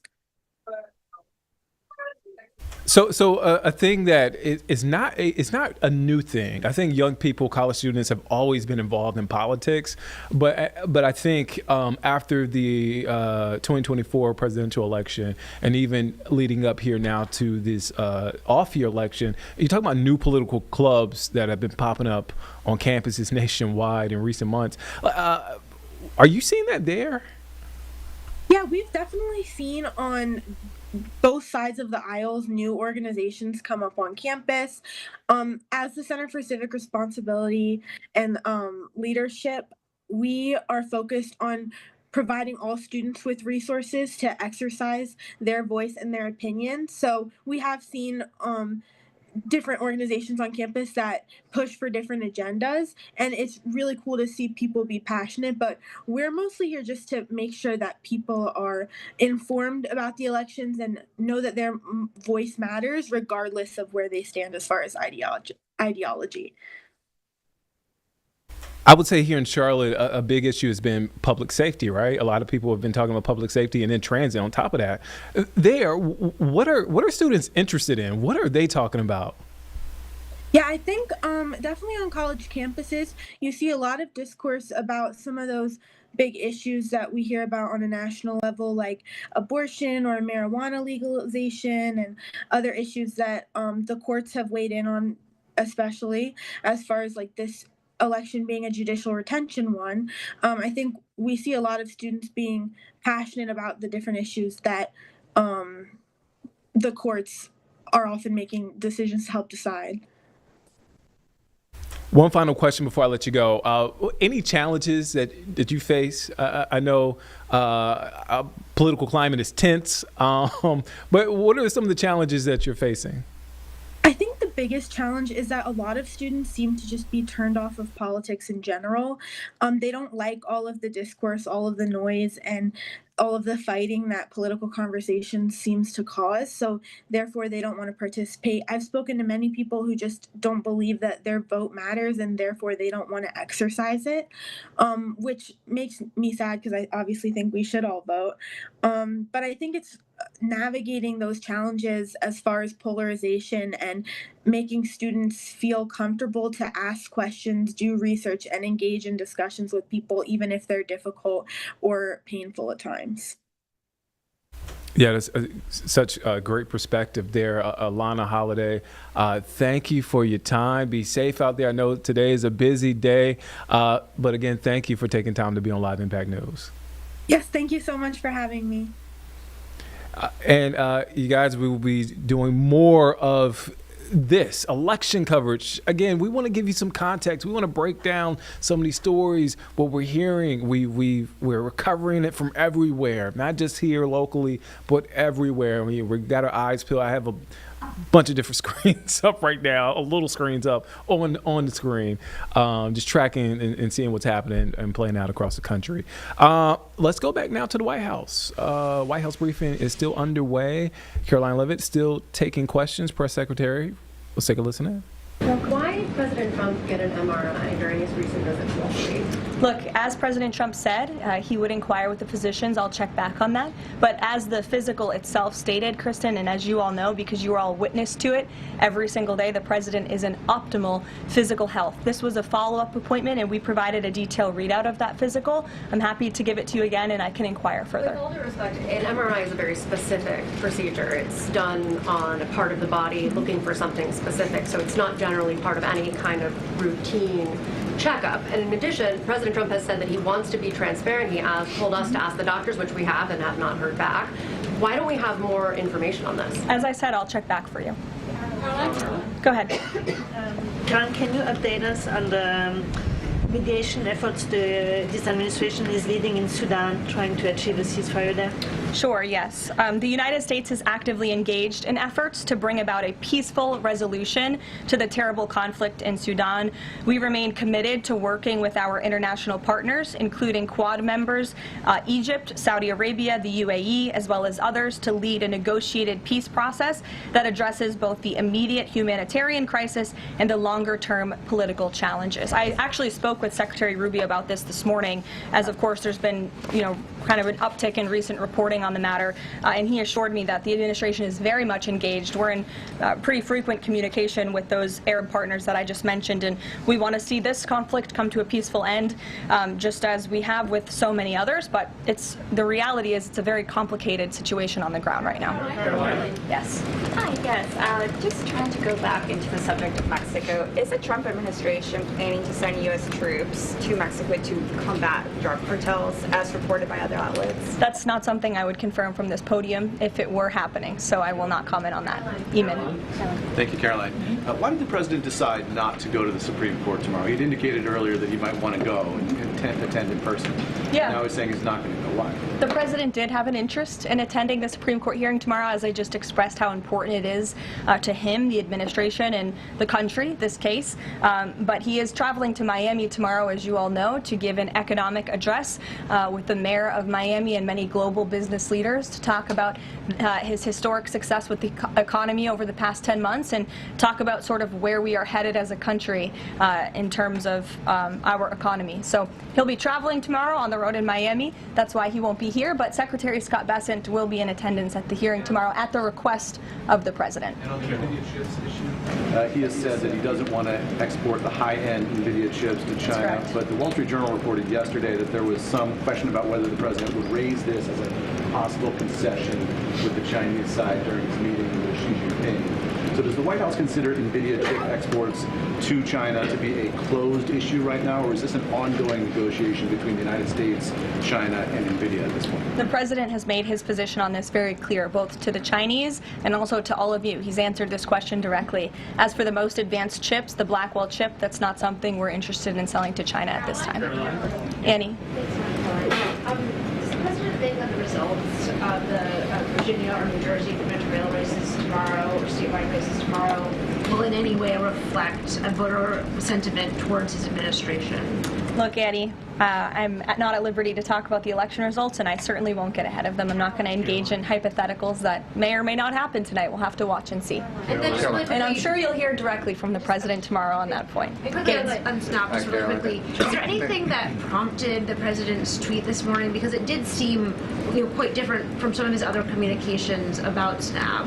It seemed a little bit out of the left field. I'm just wondering if he had a conversation or if there's anything you're aware of that caused him to decide to, at around 11 o'clock, to send out that message. Look, the president is constantly well read on the news, as you know, and he's very much aware we are in day 35 of a government shutdown in which these SNAP benefits, we're pushing them out the door. USDA put out that guidance to the states this morning. The president was aware of that, and he wants to make it very clear that these benefits are in jeopardy because of the Democrats, and they should just open the government so that we can continue getting these funds out the door in an easier and more efficient way. There's some new reporting that just dropped a few minutes ago that the Trump administration is negotiating with the makers of Ozempic to sell some weight loss drugs for $149 a month. That's according to the Wall Street Journal. Do you have any more information on that? Can you confirm that? I think the president has said himself in previous Most Favored Nations announcements that this is something that the administration has been engaged in and looking into. I won't get ahead of the president on any future announcements, but I will echo his strong commitment to bringing down drug prices in this country. And you've heard it directly from Secretary Kennedy and Dr. Marty McCary and his entire Health and Human Services team, how committed the president is to bringing down the cost of drugs, and we're working with pharmaceutical companies to do that every day. Very quickly, Caroline, on SNAP. I know it's been asked, and I know we just asked it, but I want to put a fine point on it. You talked about the president's post here, and he wrote that SNAP benefits will only be given when the radical left Democrats open up the government. I understand your previous answers, but as written, how would that not violate a court order as it's written? I've now answered this question several times, Gabe. We are complying with the court's order. We are getting the payments out the door as quickly as we can. USDA sent the guidance to the state. The president is referring to future SNAP payments. He does not want to have to keep tapping in to an emergency fund and depleting it. In the case of a catastrophe in this country, he wants to have those funds preserved, as they should be. And he's made it very clear Democrats should reopen the government. I have one final positive note for all of you. I told you I would keep you posted when the White House would resume public tours. Well, I'm pleased to announce the Office of the First Lady has reopened the doors for public tours on Tuesday, December 2nd. There will be an updated route, of course, for guests in light of the ballroom construction that's taking place, but we very much look forward to celebrating the holiday season. And the public and members of Congress and anyone who wants to come visit the First Lady's beautiful decorations is welcome to go to whitehouse.gov/visit to sign up for a tour. Thanks, guys. We'll see you tomorrow. Thanks, Caroline. As you heard there from Caroline Leavitt, Press Secretary for the White House. She'll be back tomorrow. White House briefing just wrapping up after she just answered questions from reporters there in the room. All right, so we're going to take a quick step away. We're going to take a break. We'll be back here in just 2 minutes here on Live Impact News on WCNC Plus.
Welcome back here on Live Impact News on WCNC Plus. I'm Nick Sturdivant. We want to give you an update now out in D.C., Ronald Reagan National Airport, DCA. All cleared there after, I'm reading this report from our content partners there in D.C., WUSA 9. A bomb threat forced passengers on a United Airlines flight arriving at Ronald Reagan, Washington National Airport to evacuate on Tuesday. The entire airport was placed on a ground stop as emergency crews approached the plane and worked to bus passengers to the airport.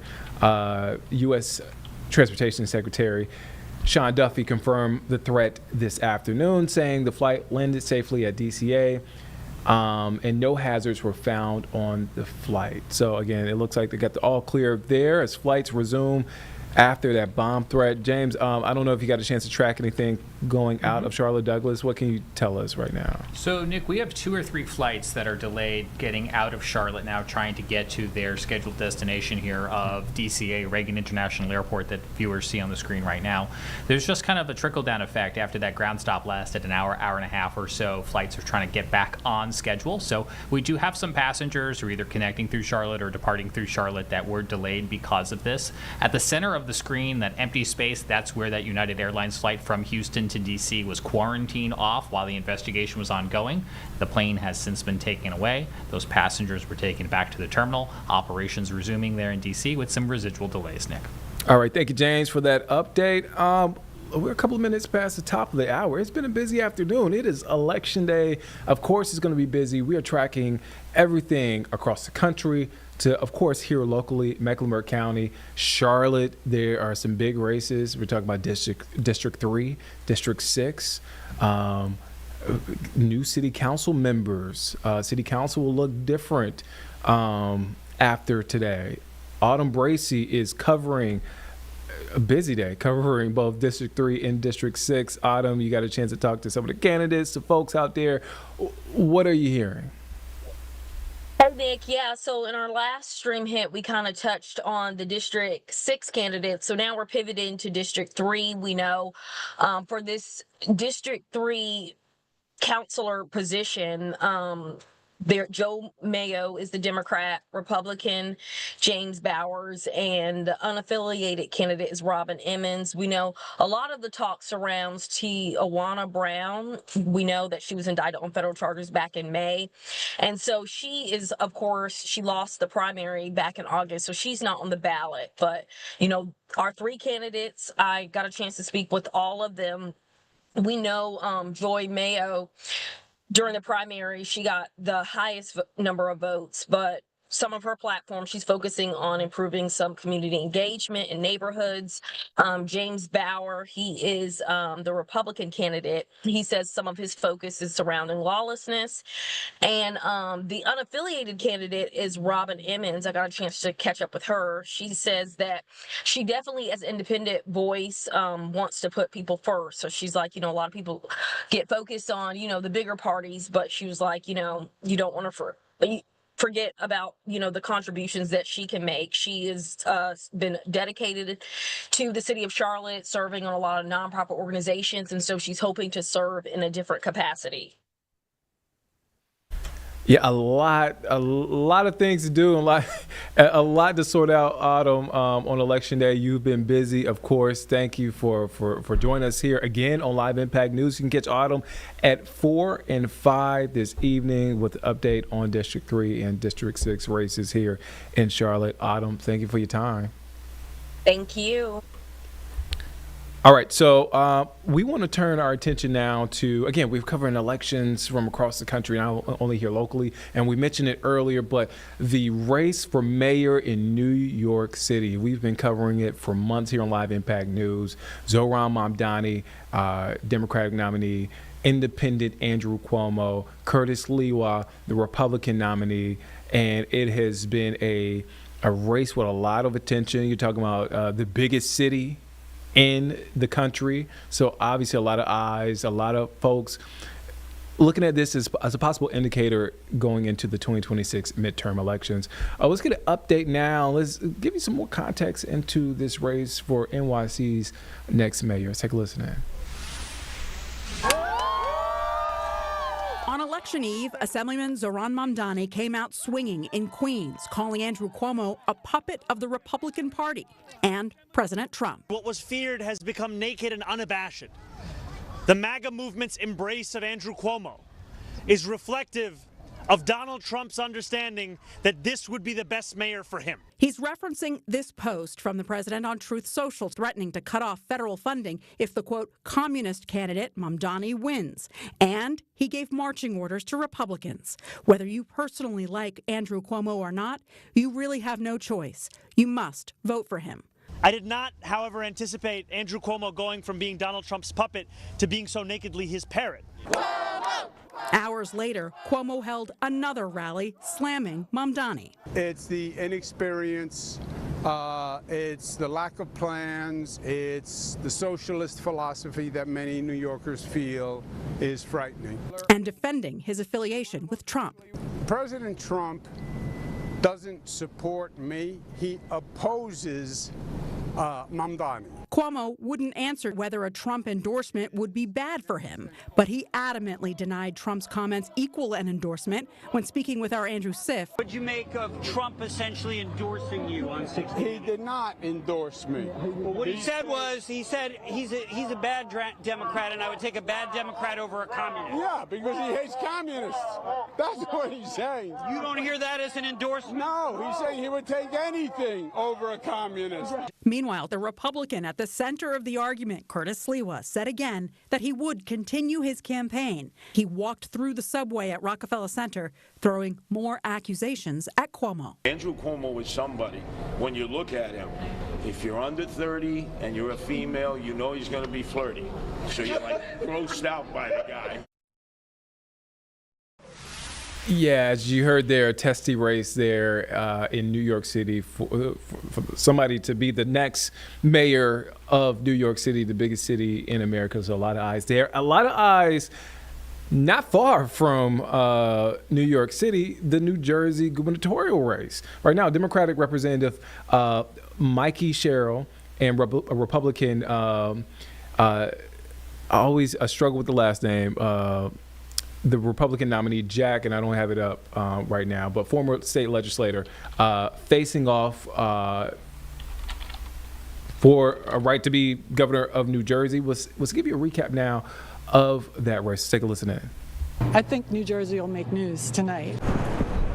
Voters in New Jersey are in the national spotlight. Probably. I would think most races these days are going to be close, especially in battleground states like ours is turning into. It's one of two states holding gubernatorial races. Many think the results could act as a sort of temperature check on the current political climate nationwide. I feel like things are changing pretty rapidly, but I'm hoping that it's all for the good. Some voters we spoke to point to the political climate as their reason for turning out today. With the way the left and the right are so at each other's throats, I felt like I really needed to, make my voice heard too, just like a lot of other people have. This race, like many, has been heated. Democrat Mikey Sherrill, a former naval helicopter pilot, campaigned last night in Montclair, calling for New Jerseyans to stand up against the Trump administration. We know that here in New Jersey, we are drawing a line.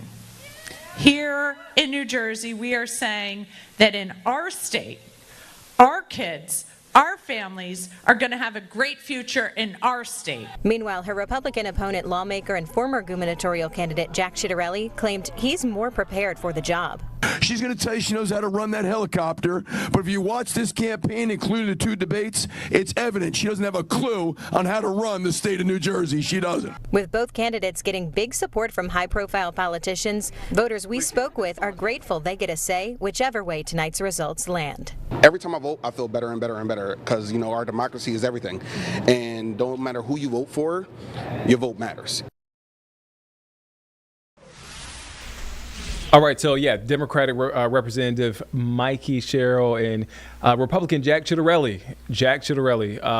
Look, we have a lot that we're covering, so forgive me for that. Jack Ciattarelli is the Republican nominee, both running for governor. This is a live look now here at a polling location in New Jersey, and that is a big race. That's a tight race. One of the tighter races in the country right now that, again, Jack Ciattarelli has that Trump endorsement. Mikey Sherrill also is somebody who's backed by a lot of Democratic leaders. So again, folks there in New Jersey out there casting their ballot, not only in New Jersey, but here locally, folks are casting their ballot. We have a lot to unpack, and we'll continue to unpack because look, here on Live Impact News, we will have extended coverage throughout tonight. Live updates throughout the evening as polls start to close. Extended coverage until 11 p.m. tonight here on Live Impact News on WCNC Plus. We're going to take a quick break. We'll be back here in just 2 minutes here on Live Impact News on WCNC Plus.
Welcome back here on Live Impact News on WCNC Plus. I'm Nick Serderman. That is a look from Uptown. A beautiful day in Uptown. 2 days in a row where we have beautiful weather this week. A great start to the work week.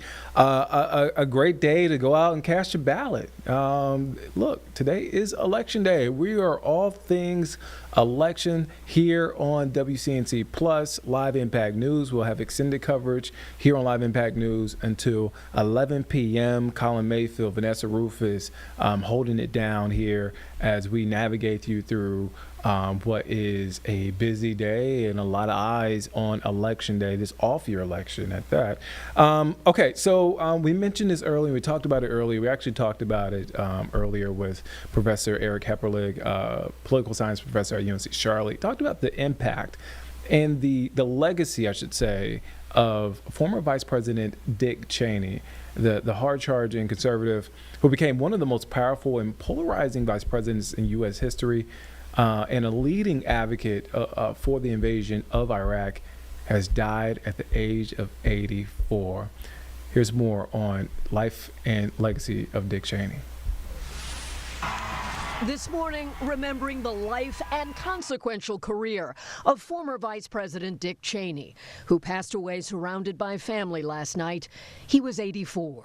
So help me God. His political career spanned decades and diverse roles that shaped his path to becoming one of the most influential vice presidents in history. Cheney served as the youngest White House chief of staff under Gerald Ford. Elected himself as a conservative congressman from Wyoming, later Secretary of Defense under the first President Bush. George W. Bush asked him to lead the search for his running mate in 2000, but then became the choice himself. He needs people around him who care only about his success, who are prepared to give him honest advice and never sugarcoat it. shaping the cabinet and the war on terror. Cheney was the prime mover behind the theory, later proven wrong, that Saddam Hussein had weapons of mass destruction in Iraq. We believe he has, in fact, reconstituted nuclear weapons. There were political setbacks, a stunningly embarrassing quail hunting accident when he shot and wounded a companion. More seriously, the conviction of his closest aide, Scooter Libby, for lying to a grand jury about the outing of a CIA operative. Cheney and wife Lynn had 2 daughters, Mary, whose same-sex marriage was strongly supported by her parents, and Liz, elected to Congress from Wyoming like her father, but taking a stand against Donald Trump after January 6th. The former vice president backing her and breaking with his party in 2024, publicly announcing he was voting for Kamala Harris in the presidential election. Throughout his public life, Cheney battled heart disease with a number of heart attacks and procedures, including a successful heart transplant once out of office. In 2013, speaking with Savannah about the transplant and reflecting on his life. You said that you had reconciled with death. As I say, I was at peace with myself. It was not frightening. It's not painful. And throughout the day, we've been getting statements and comments from those who knew former Vice President Cheney well, including former President Bill Clinton. Here's his statement, quote, "Throughout his long career in public service, Dick Cheney was guided by a deep belief that he was doing what was right for America. Though we often disagreed, I always respected his dedication to our country and his unwavering sense of duty. My thoughts are with Lynn and the Cheney family." Also, we are hearing from South Carolina Senator Lindsey Graham, or I should say U.S. Senator from South Carolina, Lindsey Graham. Quote, "I had the privilege and pleasure of knowing Vice President Cheney personally and professionally for many years. We spent a lot of time hunting together, and during the course of our political lives, we've interacted often. I enjoyed his company tremendously and always believed he was one of the smartest people I've ever known." We're also hearing from former Florida governor and also the brother of George W. Bush, former president. He says, quote, "Rest in peace, Vice President Cheney, a wonderful person and a great patriot." Again, we're continuing to keep track of these statements and give you more context, and not only on his legacy, but just more of a deep dive on who Vice President Dick Cheney was, as he died today at the age of 84. All right, so we want to get back to our coverage of Election Day. We will have extended coverage until 11 p.m. right here on WCNC Plus Live Impact News. We're covering all things elections. Can I be honest with you guys? We would. A lot to keep. I got a lot of tabs up. You did lots of tabs. A lot of lots tabs names. up. You look, I'm messing up names. I didn't mess up names. Just trying to, when it's so confident on the names and you don't have the backup right there, sometimes you forget a name. Not, happens to the best of us. It happens. So yeah. But I'm just saying. I always try to give people a peek behind the curtain. Look, we have a busy show. We have a lot going on, and it's Election Day, and so we want to make sure you have the right information, the correct information, and make sure you have some context when it comes to what is happening today in our country. All right, so where do we want to go next? Okay, we're going to take a break. We'll be back here in just 2 minutes here on Live Impact News on WCNC Plus. We'll be right back in 2 minutes.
Welcome back here on Live Impact News on WCNC Plus. I'm Nick Sturtevant. That is a live look from New York City, a polling location there, a big election there. A lot of eyes on that mayoral race in New York. It's been highly publicized. I believe, it was yesterday during the morning stream when we had Andrew Cuomo and this sort of scrum, gaggle, whatever you want to call it.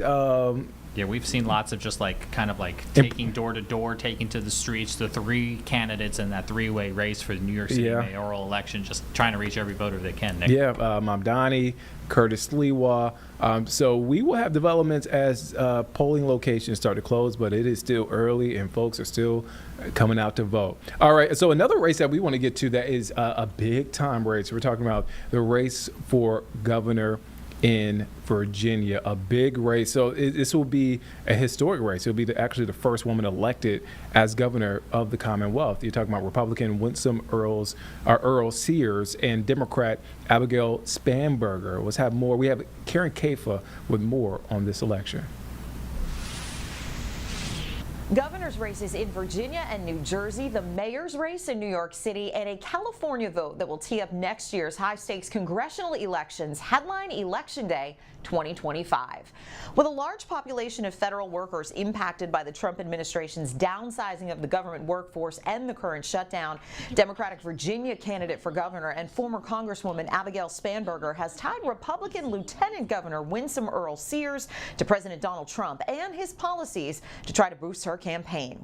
In New Jersey, Republican gubernatorial candidate Jack Ciattarelli, who was endorsed by Trump, has framed himself as a Jersey guy while trying to cast his opponent, Democratic Congresswoman Mikey Sherrill, who moved to the Garden State after her Navy career, as an outsider. And in New York City, Trump urged voters to support former New York Governor Andrew Cuomo over Democratic nominee Zohran Mamdani. Mamdani, a Democratic socialist, has zeroed in on the cost of living in the city, which has resonated especially with young and social media savvy voters. Cuomo, who lost to Mamdani in the Democratic primary and is running as an independent, has argued Mamdani, a 34-year-old state assemblyman, is too inexperienced. And in California, voters are considering a plan backed by Democratic Governor Gavin Newsom to reshape the state's congressional map to improve Democrats' chances of winning 5 GOP-held seats in next year's midterms. It's designed to counter a plan signed into law by Texas Governor Greg Abbott that aims to help Republicans win 5 House seats there. Of course, those 2026 midterm elections are still a full year away, but both parties will be looking for insights into how to turn out voters in their favor when control of Congress is up for grabs next November. In Washington, I'm Karen Kafa. And as you just heard there, Proposition 50, also known as Prop 50 there in California, on the ballot there in California. It is also known as the Election Rigging Response Act. This is a constitutional amendment that would allow the state to use a new legislator-drawn congressional map from 2026 through the 2030 elections. So with more on that, let's take a listen in. A packed house full of Prop 50 supporters. So when we fight, we win! In the final Yes on 50 rally for Governor Gavin Newsom's redistricting ballot measure. They poked the bear, and the bear is poking back. Flanked by powerhouse California Democrats and union members, including labor activist Dolores Huerta, Newsom is asking his party to leave everything on the field. By going out in record numbers, yes, on 50. In what will be a test of his political might. This governor has a vision for our country. He has knowledge of our country and our state. And a precursor for his political future. He's one of our champions, and we love Mr. Newsom. People who lead like that, we can go with that leadership because it's got integrity. Supporters matching the energy. We're very hopeful, we're excited and delightful, and we we just know we got this.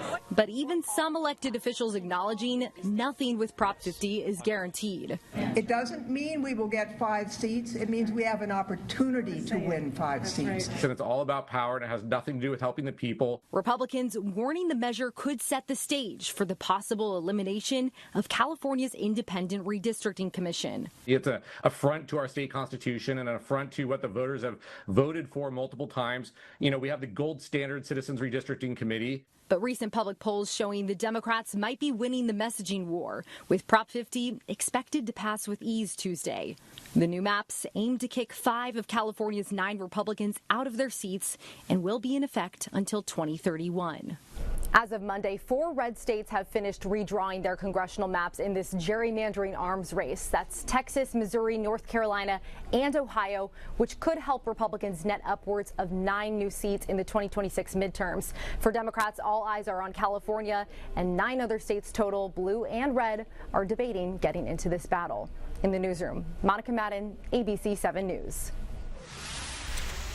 All right, so we want to come back and read another statement. We're continuing to get statements in after the passing of former Vice President Dick Cheney, the hard-charging conservative who became one of the most powerful and polarizing vice presidents in U.S. history and leading advocate for the invasion of Iraq, died today at the age of 84. We are hearing from former President and former Vice President Joe Biden. He says, quote, guided by a strong set of conservative values, Dick Cheney devoted his life to public service, from representing Wyoming in Congress to serving as Secretary of Defense and later as Vice President of the United States.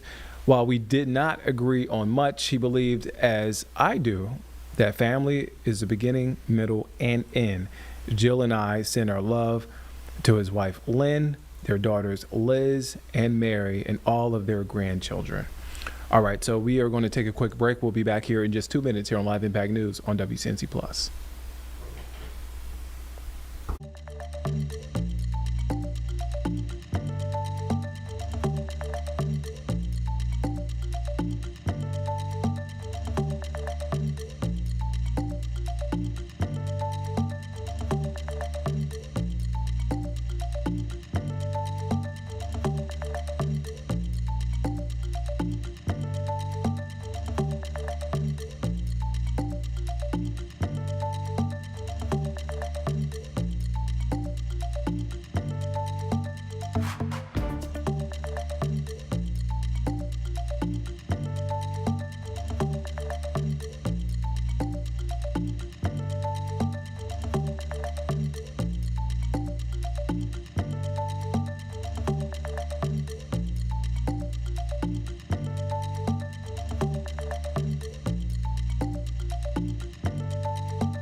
Welcome back here on Live Impact News on WCNC Plus. I'm Nick Sertivant. It is, in case you are not looking at the calendar, I'm bad for this as far as dates, right? But it's November 4th, which means all day. You know, folks really skip Thanksgiving and they go from Halloween to Christmas. There's no Christmas music on in my house. I don't know what you're talking about. I've been seeing a lot of Christmas stuff. Look, we got Thanksgiving first, folks, and then we have Christmas. Thanksgiving, Christmas, Thanksgiving, Christmas. Anyway, Thanksgiving is my favorite holiday. But here's the unfortunate part about the holidays. Every year, cybercriminals exploit the holiday season with increasingly deceptive tactics, preying on consumers of all ages. In fact, nearly 1 in 3 consumers reported falling victim to online scams back in 2024, and that's why it was important to help you guys out at home, help myself out, help James out, help Carlene out. We have Deidre Porcher, the National Head of Community and Business Development at J.P. Morgan Chase. Deidre, thank you for your time. Thank you for having me. I'm so glad to be here. Hopefully you don't have your Christmas tree up just yet. I heard what you were saying. I actually love Thanksgiving too. It's one of my favorites, so I'm not skipping Thanksgiving and going straight to Christmas. I'm with you. Okay, all right. We're on the same page. Let's start with this. So what are some of the most common ways cyber criminals are using to try and hack people, especially over the holidays? Well, the scammers are taking full advantage of the fact that it's a busy season. And so one of the first things we see is unrealistic deals. So this is where the scammer will use fake websites or social media marketplaces, and they lure shoppers with deeply discounted items, popular items, items that are sold out everywhere. Here's the problem. The items don't actually exist. So we have to be really careful when we see these unrealistic deals. The second one is travel scams. So travel websites that you're familiar with, the scammer will mimic or recreate them, usually include a logo or some messaging you're accustomed to seeing. But once again, it's a fake website. They want you to click into the link and share your personal information. They may even be trying to corrupt your computer with malware. So be careful about those. And then third one, and this is really big during the holiday season, it's missing items. So a missing delivery, they'll send you an email or a text message and they'll tell you you've missed a delivery. Once again, they want you to click on that link, which could lead to you sharing personal information that they can use to steal your identity. And there's one more that everyone should just be on high alert about. It's impersonation scams. So this is when they use a known business or financial institution like your bank, or maybe even the government, and they reach out to you with increasingly to take urgent action. They want you to know that something's wrong with your account.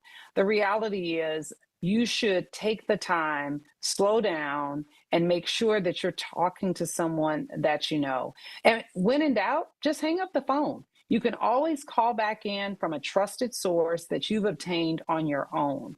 Those are some of the common schemes that we're seeing right now. You know, we were talking about this earlier. I feel like I'm always, and not just me, all of us, we're always being sold something on social media, right? I'm always seeing an ad for something, Yes. something deeply discounted, as you just mentioned. How does social media play into all of this? Well, fake deals are everywhere. And so we just have to be cautious and we have to pause and think. If it seems just a little too good to be true, right? If that deal seems so good, it probably isn't true. And so it's really about slowing down because it's all over the social media sites. And the best thing to do is to work closely with trusted retailers that you know. But here's the most important thing. You got to verify those sites because the sites oftentimes are recreated or mimicked. And so the best way to verify the site is to hover over that URL and make sure you've got a quality URL that you're engaging. And then one other really important tip is watch how you pay. Use a credit card or a debit card because those have payment protection. So they enable you to file a claim or a dispute if you have an issue, but you can't do that when you use cash or Zelle or even a wire transfer. You may not get your money back. A lot of folks use Zelle, but the most important thing is to make sure you're using Zelle with someone that you know and someone that you trust. One last question. You've been so generous with your time this afternoon. This is what you do, helping people out, looking out for folk. How frustrating is it? Is it frustrating at all? I mean, you're giving all this great advice, but I mean, we look back at 2024 and nearly 1 in 3 consumers fell victim to online scams. Obviously, we don't know the numbers for this year, but I mean, we're going to see people fall for scams, and the information is right here. How frustrating is it? Well, here's the thing. Anyone can be a victim. Folks think that it's one age group or another. Anyone can become a victim. So what we tell folks is don't be ashamed. Report that information, call your bank, flip over your card, call that number on the back of the bank and report it.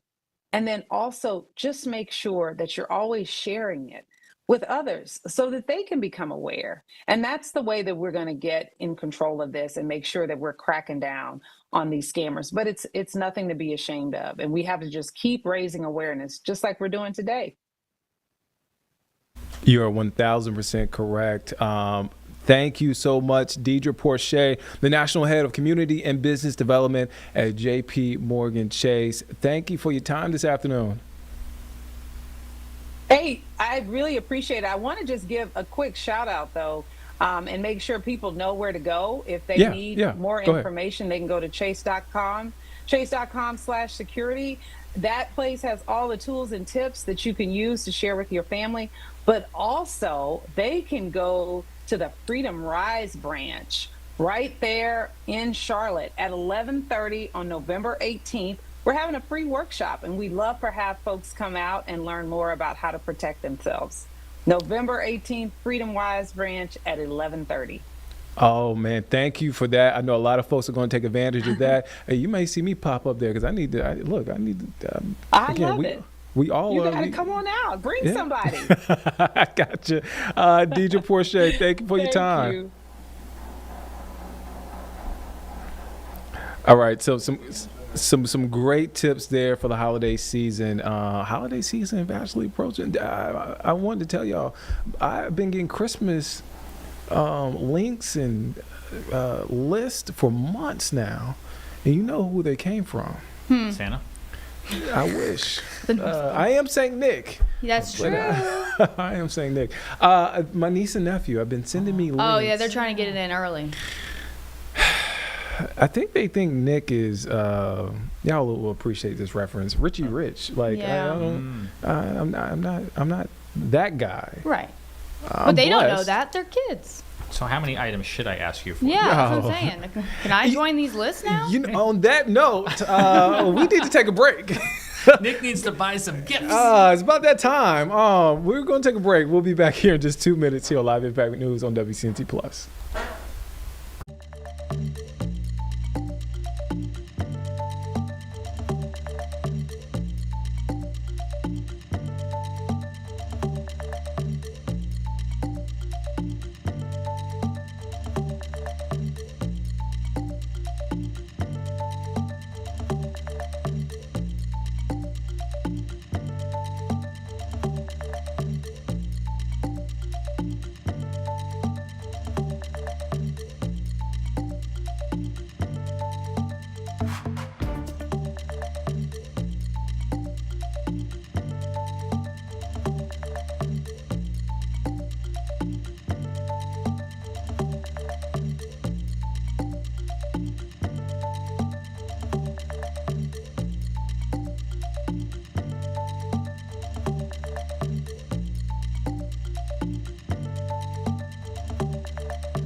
Welcome back here on Live Impact News on WCNC Plus. I'm Nick Sturdivant. So we are covering all things election on this election day here, not only in the Charlotte area, but beyond.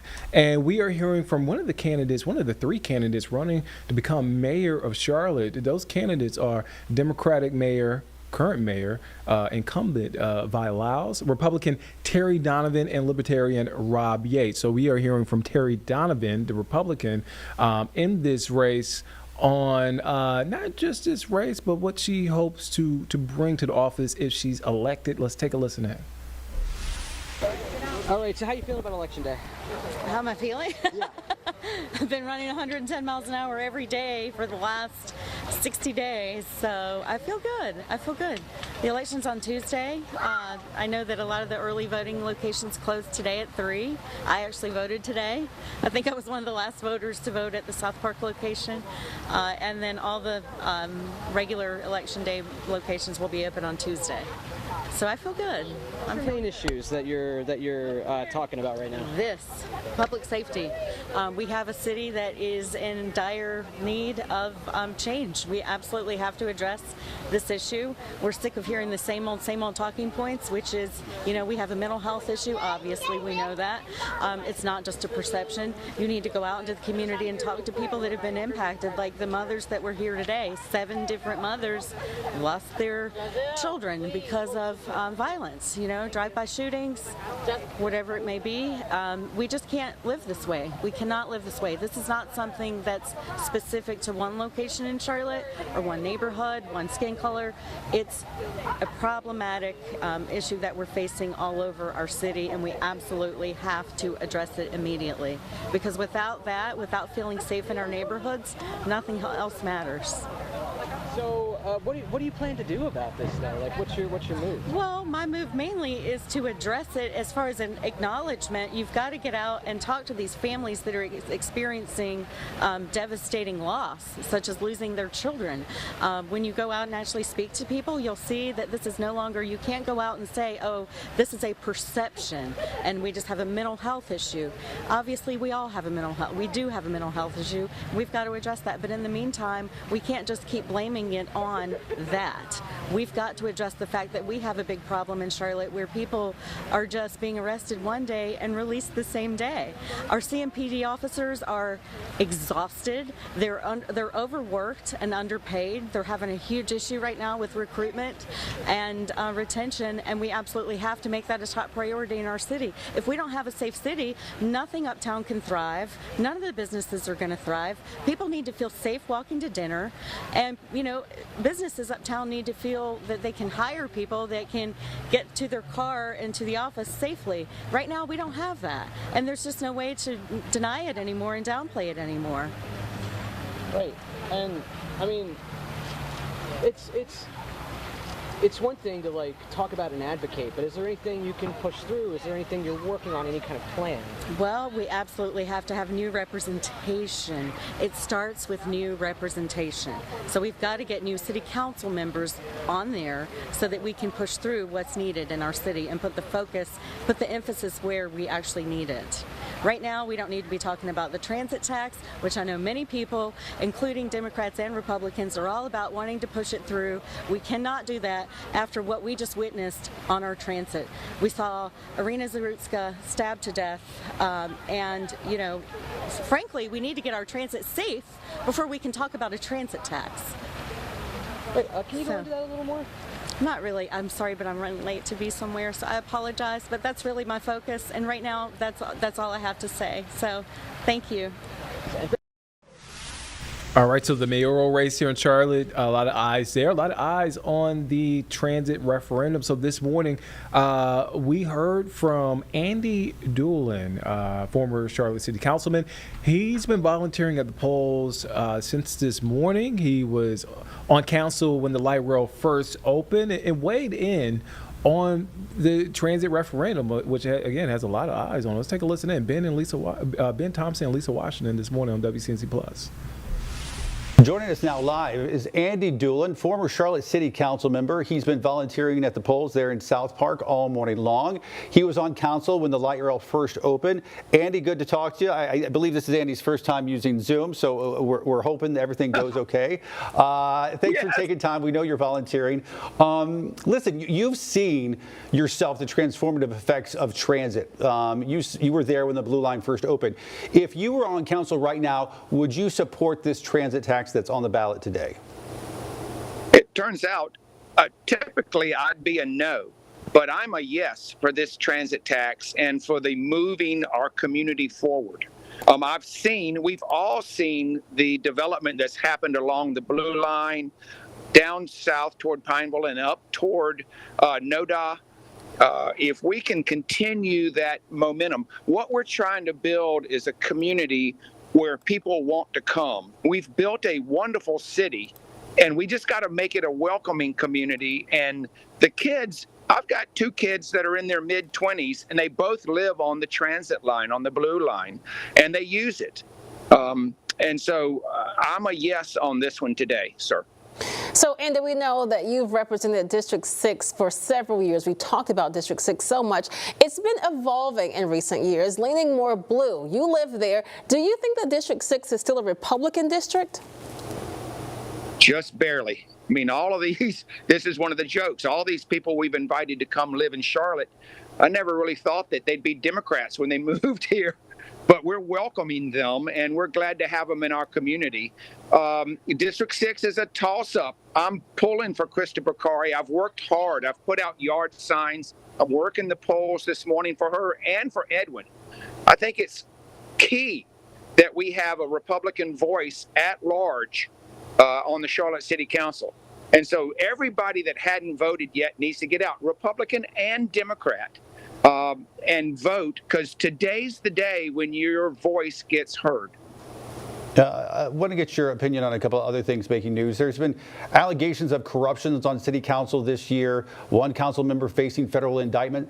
What is your message to the folks on a legislative body where you once stood and sat for several years about restoring confidence with some of the voters?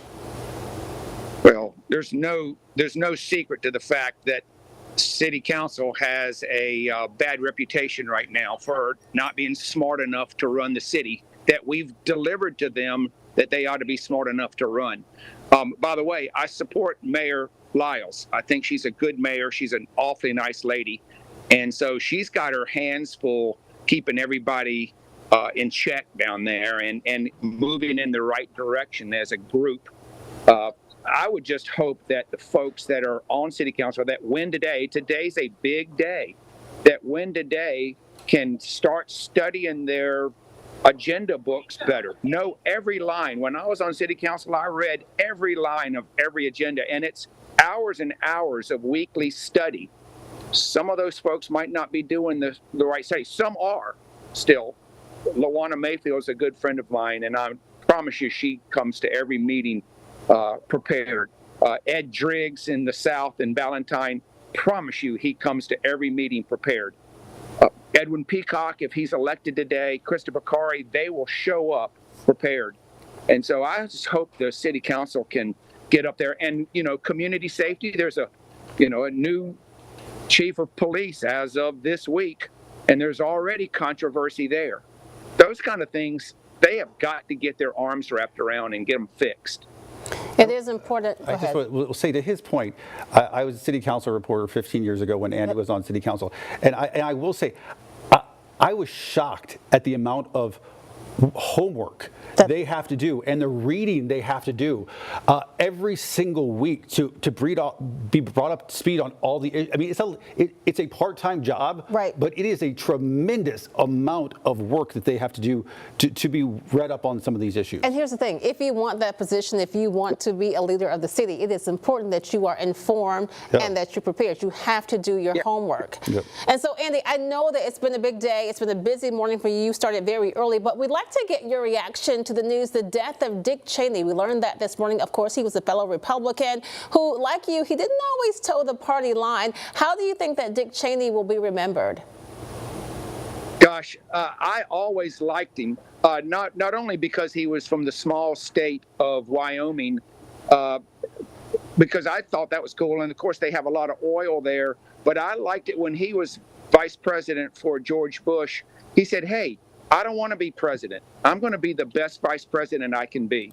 And he worked for that, and we didn't have to worry about him trying to upstage the president. I never met him, but I thought he was a really nice man, and I hope he's remembered well over the years. All right, Andy Doolan, live from a polling precinct in South Park. Doing the volunteer. All right, we want to come back out. We want to go to a live press conference that's happening on Capitol Hill. That is Senator John Thune speaking. If I had to assume, I know you've been listening to this, obviously about the shutdown, day 35 of the shutdown. Let's take a listen into what Senator Thune is saying, along with other GOP leaders that will follow shortly. Paycheck. And now you've got the food assistance going away, the SNAP program. You have Head Start and young kids who need to be able to have access to education. That's increasingly at risk. You'll see more and more probably next week with Veterans Day rolling around, Democrats out there posting nice videos and photos with veterans, which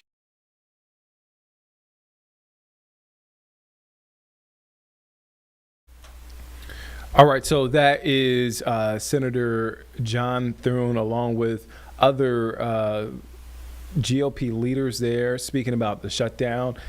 Day 35 of the shutdown. We are now approaching it being the longest shutdown in U.S. history. But we've been hearing from both sides of the aisle on this shutdown. And we'll continue to have coverage. I know we're talking about a lot of election stuff, but we've also been weaving in how the government shutdown is impacting and what role the government shutdown is impacting voters as they go out to the polls. We're going to take a quick break. We'll be back here in just 2 minutes here on Live Impact News on WCNC Plus.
Welcome back here on Live Impact News on WCNC Plus. We want to get back out to a GOP press conference that's happening, led by Senator John Thune. They're talking about the government shutdown. We're in day 35 of the government shutdown. Let's take a listen in to what GOP leaders are saying. Something that's being, I would say, being discussed. And is that because there's an issue in the Senate, or there's disagreement between the Republican leadership in the Senate and the Republican leadership in the House? It's a function of it's Republicans and Democrats in the House and the Senate. I mean, obviously, you've got to have the votes to execute on whatever it is we put on the floor.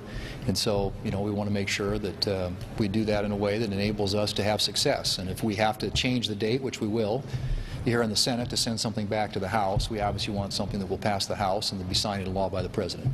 Given all the suffering in the country right now, given the fact that you've held these press conferences every week and the Speaker has held them daily, why is it, do you think, that public opinion is not carrying the day on this issue? I don't know, and honestly, I've said this before, I really try to avoid making this an issue out of what the polls say or who's winning or losing, because nobody wins. Shutdowns are stupid. I've been here long enough to have been through a few of them. Nobody wins. And so, I think obviously the American people ought to hold us all accountable. But clearly, in this case, it is the Democrats, and they are actually coming out and owning it in their public statements, suggesting that we want to keep the shutdown going, or it gets better every day for us, or we need this for leverage. Those are all statements being made by Democrat senators and House members. And I think that's the prism through which they're viewing this. And I think that's just the wrong way to look at this. The right way to look at this is, as you pointed out, the impact that it's having on the American people and the pain that it's inflicting on literally millions of Americans. That's what I think this is about. And honestly, nobody wins. Let's just, they need to vote. Let's open up the government and get back to work. Let's go. Tucker Carlson had a pretty friendly interview with Nick Fuentes that avowed Hitler, a Stalin apologist. This is a pattern of behavior for Carlson, who's expressed pretty sympathetic views toward controversial figures like Vladimir Putin, for example. Do you believe that Tucker Carlson's views and that his voice belong in the conservative movement? Well, there are lots of voices obviously out there, and but I don't think there ought to be any. There just should be no room at all whatsoever for anti-Semitism or other forms of discrimination. And that's certainly not what our party is about. Our party is a party that welcomes all comers. And we want to stand up for and on behalf of the American people who work hard every day to make a living, and just want a government that works for them, hopefully at the lowest possible cost, and in a way that enables them to go about their lives and provide for them and their families. Thanks. All right, so that was Senator John Thune, along with other GOP leaders, talking about the government shutdown. And look, we're going to continue to update you on developments regarding the shutdown and also on Election Day as we approach the top of the hour, 2:58. Thank you for hanging with us here on Live Impact News on WCNC Plus. We're going to take a quick break. We'll be back here in just 2 minutes here on Live Impact News on WCNC Plus.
Welcome back, everyone. I'm Colin Mayfield inside the Impact Studio for the next hour or so before we hit WCNC at 4 o'clock with Nick and Jane. But first, we want to introduce our expert for this hour, Mitch Kokai, who is a man of many talents, but formerly the Director of Communications, the Senior Political Analyst at John Locke Foundation. Mr. Kokai, thank you so much for joining us. We're talking a little bit about redistricting, and I know it isn't on the ballot right now, but it will shape how North Carolinians vote. And of course, there are other states at play. Let's just start with North Carolina. We did this in the last couple of years as well. This was something when we redistrict these maps, or redraw them, I should say. This usually happened every 10 years. So let's start there. Why are we seeing this more often than not now? Well, we have seen redistricting happen much more often than you would expect for decades now because of a number of court cases. Decades ago, back when Democrats were in charge of the North Carolina General Assembly, Republicans would often challenge Democrats' congressional and legislative election maps. Sometimes they'd be successful, sometimes not. But when they were successful, then the Democrats would have to redraw the districts, and we would see changes along the way. Once Republicans took control of the General Assembly after the 2010 election and won the power to draw the maps themselves, rather than changing the process, they basically did the same thing that the Democrats used to do to them, and that is draw districts that were designed to help boost Republicans and hurt Democrats in the next election. Democrats went to court and challenged them as unconstitutional. Sometimes they were successful, sometimes not, but we have seen a series of lawsuits challenging each map that comes along the way. And in this particular instance, the main reason that we're seeing a redrawing is not because of legal action, which caused a redraw, as you alluded to, as recently as for the 2024 election. We saw new congressional and legislative election maps, but this time we saw a new congressional election map largely because of President Trump. President Trump publicly went to the leaders of Republican-run states where Republicans draw election maps and said, hey, why don't you redraw your maps to help us get more Republicans in the U.S. House of Representatives, make it more likely that Republicans could keep control of the House after the 2026 elections. You saw that Texas responded and decided to do that, to add more Republicans in Texas. We saw then a counter response from California, which has used an independent redistricting commission, but they decided, let's put it before the voters of California to see if they could be a good idea for California to redraw the maps to add more Democrats.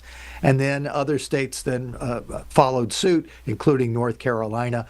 What was interesting with North Carolina's congressional election map was prior to the 2023 redraw, we had a U.S. House delegation that, because of some court-ordered districts, we had 7 Democrats and 7 Republicans in our House delegation. After the court-drawn map was done, Republicans went back in 2023, redrew an election map that basically gave them 3 more Republicans and the chance for a 4th. They drew a map that was basically designed to elect 10 Republicans, 3 Democrats with 1 swing district. The Democrats won that 1 swing district last time around, so it's a 10-4 map. And really, their only opportunity this time around was to draw a new election map that might squeeze out 1 more Republican for the Republicans on Capitol Hill. That's what they did. They took 2 districts in eastern North Carolina, the 1st and the 3rd. They made the 3rd district a little bit less Republican and made the 1st district more Republican, with the hopes of flipping the 1st district from Democrat to Republican. And that is their answer to the call from President Trump to try to get more Republicans elected in Congress. One other note that's important here is that Republicans have been very open about this being political and being partisan. And the reason they're doing that is because both the North Carolina Supreme Court and the U.S. Supreme Court have said in recent court cases that they're not going to deal with anything that is partisan gerrymandering. They've said that's a political question. It's not something the courts are ever going to deal with again. So if you actively, as a person drawing these maps, say you're acting in a partisan fashion, they believe that they are protected from court cases, which means that if there's going to be a successful challenge against this map or others, they have to be done in terms of calling it racial gerrymandering, or much less likely even to succeed than racial gerrymandering, malapportionment, meaning there are too many people in some districts, too few people in others. But that is basically why we're here. Lots of court cases, and President Trump, shocker, President Trump, as in many other areas, is driving what's happening in politics. A lot of information there, Mr. Kokai. So let's kind of unpack this a little bit. For the entire state, what does it mean? Let's start there and open this up. Now, resulting in this map passing, right? You alluded to the Supreme Court, and there is, I do believe, more action to be taken on the Voting Rights Act that could be taken away. Part of that, which, I guess relates to this bigger conversation that we're having, right? And this is not just happening in North Carolina. I want to let our viewers know that a lot of southeastern rural states, this seems to be, obviously, as you said, it is protected under the Supreme Court, but it seems to be that this is a dilution of the influence of black voters in these type of states, specifically in North Carolina, the state's northeasternmost district, the 1st district, which has been obviously represented by black Americans for the last couple of years, if I can remember correctly. Anyway, let's talk about that, right? So if this map does pass, there has been arguments made that this will dilute black voters and their vote going forward. What would you say to that in terms of where this is headed? Because as you pointed out, I don't think this is this is going to stop. This is politics as we know it, and for the foreseeable future, we're probably stuck here. What do you think? Yeah, a number of things to point out. You're exactly right that the U.S. Supreme Court is dealing with this issue. There is a case out of Louisiana, and what the Supreme Court says in that case could help decide the future of any success or failure of cases that go forward claiming racial gerrymandering, saying that there was an unconstitutional use of race in drawing election districts. That is what's being alleged in the North Carolina case, and is what is alleged in a number of the other cases where Republicans have drawn districts and Democrats don't like them. They say, well, you're drawing based on race. The Constitution does not permit that. If the U.S. Supreme Court says something different in this Louisiana case about what the Voting Rights Act actually protects, that would affect all future redistricting litigation here in North Carolina and elsewhere. As for what's going on in North Carolina, that 1st district, which is the northeastern district, has been represented by an African American since the early 1990s. The 1992 redistricting, which was done after the 1990 census, that was the first time that North Carolina drew districts that were designed to be majority minority. So they drew a district that had been represented by Democrats for a long time, but always white Democrats. They drew a district that was designed to help elect an African American. It turned out that they also had to draw a second majority minority district, and people have lived in North Carolina a long time. And in that Charlotte area, they'll definitely remember this because this affected Charlotte. That's why we ended up with this crazy snake district that originally went from Durham all the way to Gastonia, basically along I-85. Later, it was shortened. It went from Greensboro to Charlotte. But that was the second majority minority district. But that 1st district, the one that's affected by this latest map, was designed initially for the 1992 election to elect an African American, and it has elected African Americans ever since. Now, it's important to point out that the last map, the current map that was drawn for the 2024 election, was not drawn with race in mind. It was drawn, Republicans have said throughout, it was drawn politically. It was designed to be a swing district. As it turned out, the incumbent from the previous map Don Davis is an African American. He was able to win re-election, so he kept that string alive of an African American serving in that district. But now Republicans have said for their last two map drawing processes, they didn't use race.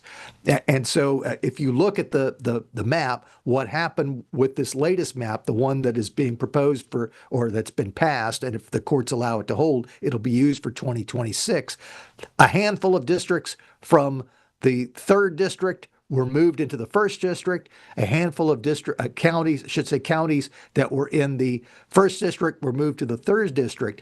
And the critics are saying is that what the Republican legislature did was they took a lot of the African American voters out of the 1st district, moved them into the 3rd district where they're going to be diluted, and then moved a lot more white-dominated counties into the 1st district, and in both cases made the two districts more Republican and less likely to elect an African American.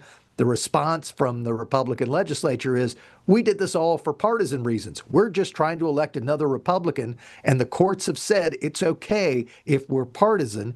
The lawsuits that are challenging this, and the critics are saying, no, you're using that as an excuse. What you're really doing is racial gerrymandering, and the courts have said you can't do that. And this is something that the courts are going to end up resolving. It's a case that's right now before a 3-judge panel of judges. I think regardless of what that panel ends up saying in the coming weeks, it's going to get appealed. And so the 4th U.S. Circuit Court of Appeals, which has been more critical of the General Assembly, will probably have something to say about it. And I would not be surprised if this ends up getting back to the U.S. Supreme Court and they could have the ultimate say about whether what North Carolina has done is going to be deemed constitutional or not. But redistricting is something that we've been dealing with almost year in and year out now for decades. Right, but it I guess, in my opinion, it doesn't seem like it's been this constrained for people, right?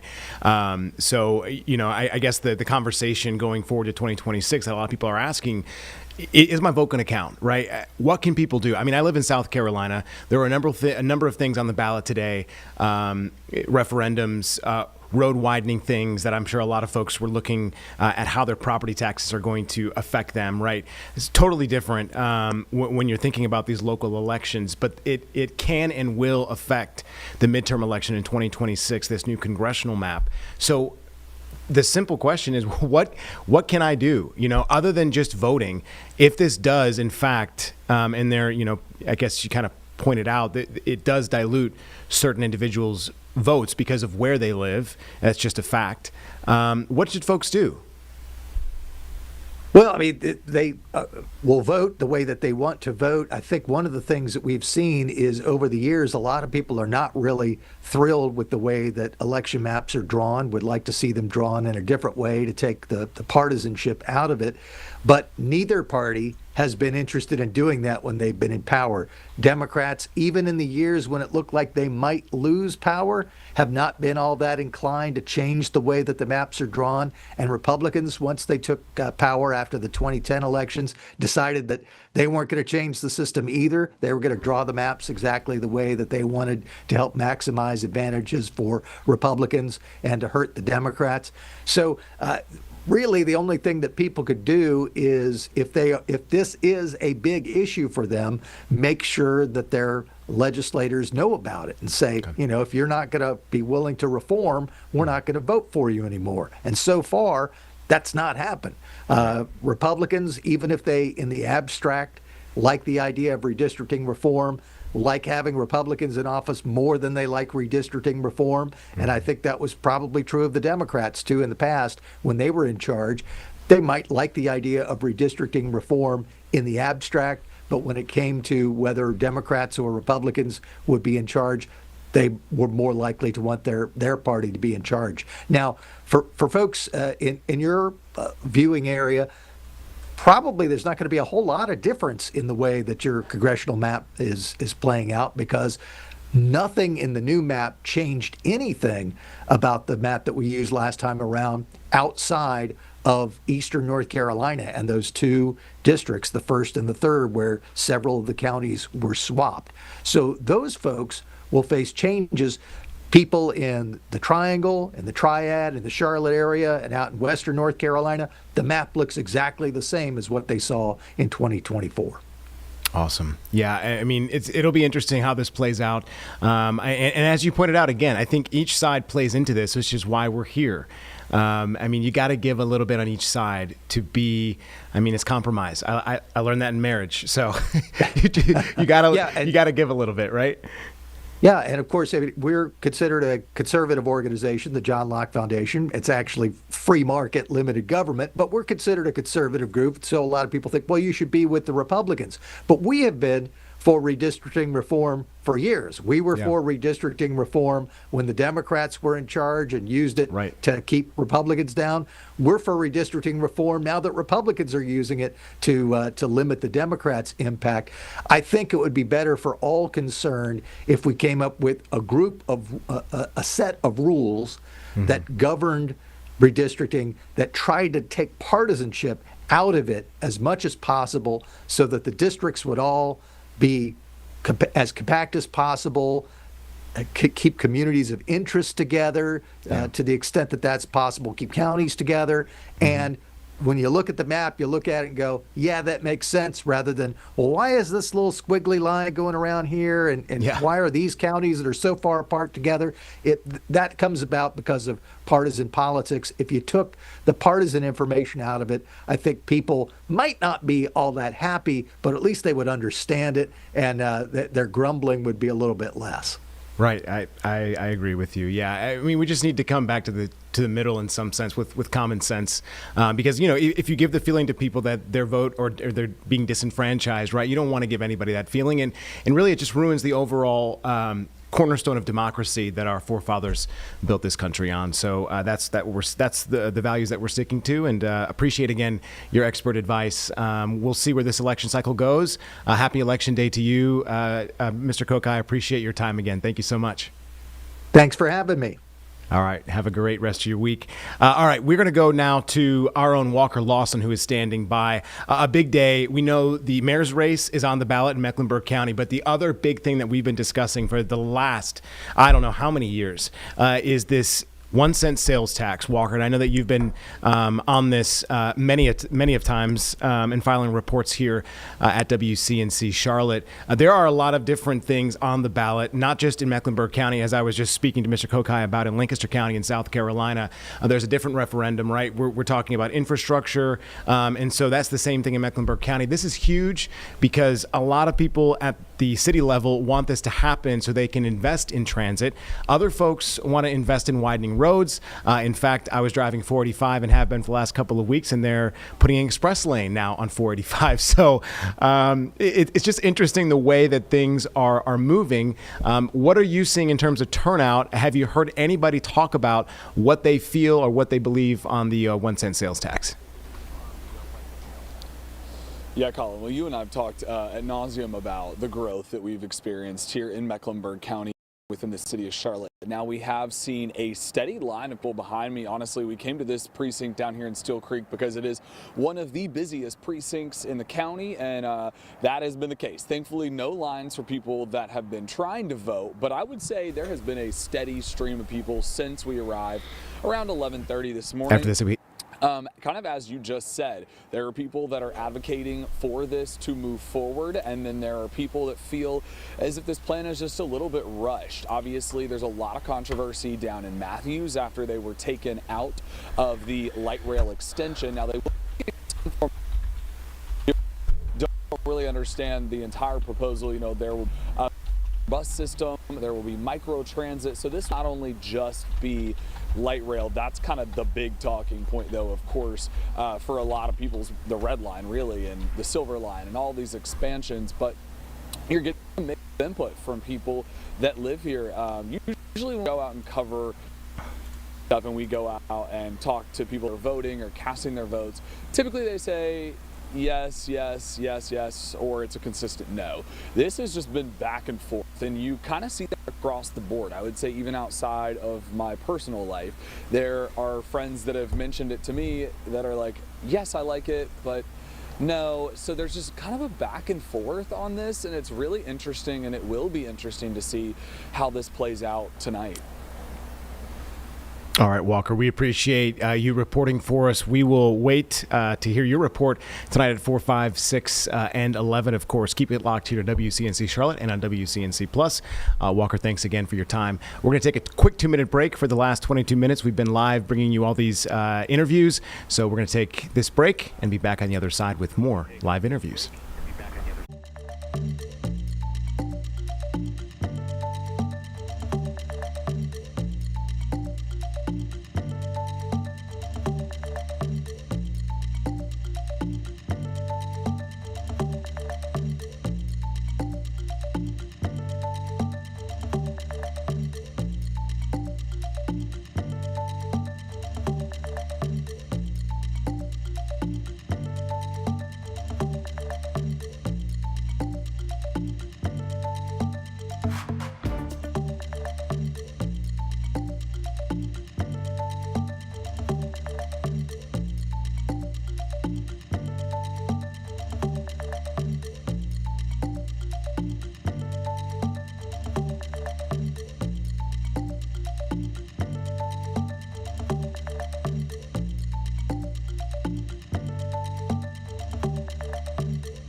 We are back, everyone. Beautiful couple of days, and it sounds like the sunshine will continue drying things out for us here in the Charlotte area. Of course, we're going to get a quick weather update with Majestic Storm.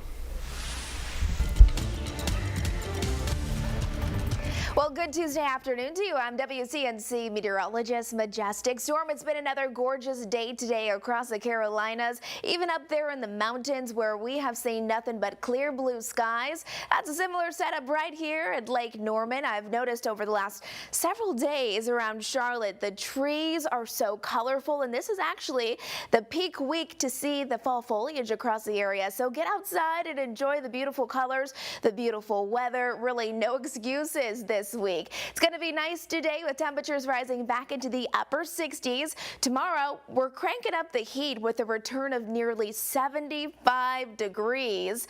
But with the warmth, we also have some winds that'll start to increase as well. Taking a look ahead, this weekend, not too bad. Sunday, we'll start to see the return of some light scattered rain showers. But then by next week, I'm not kidding you, it is going to get downright cold, feeling like winter time for a couple of days. Today, though, in the mountains, it's nice. 56 degrees for your high in Blowing Rock. A nice fall day there. 67 for our friends out in Morganton. 66 from Lenoir to Hickory. Once we're heading right here in the Queen City, nearing 70 degrees for us in Lincolnton, even out there towards Shelby.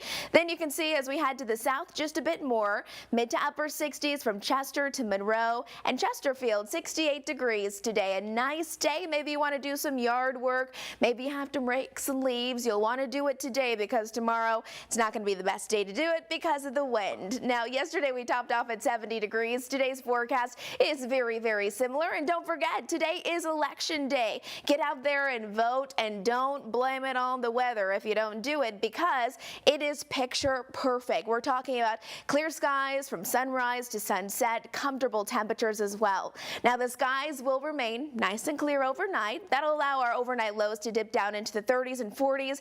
Heading out the door Wednesday morning around 43 degrees here in Charlotte. Then tomorrow, the big story is we're holding on to that sunshine, but warmer temperatures around 74, 75 degrees. Doesn't that sound nice? But remember, the winds tomorrow will increase. They'll be moving in from the southwest, though. So because of the direction of the wind, that's going to pump in warmer temperatures for us, warmer air.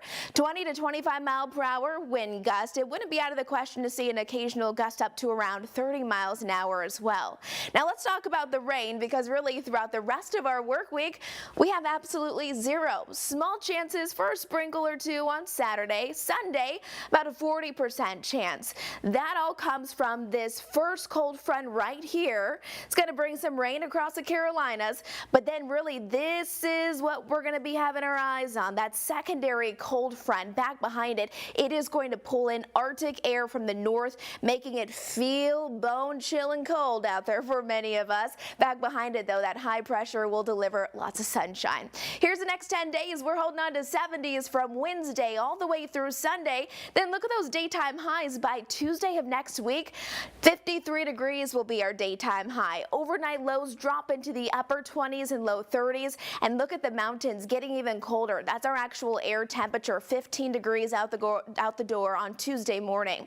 Once you add in the wind, that's another big factor, with those feel-like temperatures dropping down below freezing and possibly even into the single digits as we're looking towards the mountains. So definitely frosty out there.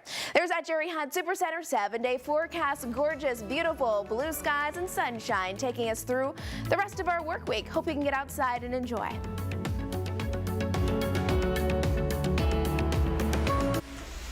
All right, middle of the week almost. We'll get there and, of course, have an update for you tonight at 4, 5, and 6.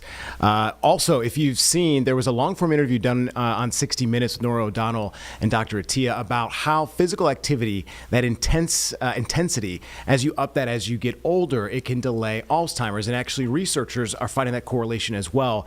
We're going to bring in CNN's Ivan Rodriguez joining us live right now. Ivan, this is fascinating research.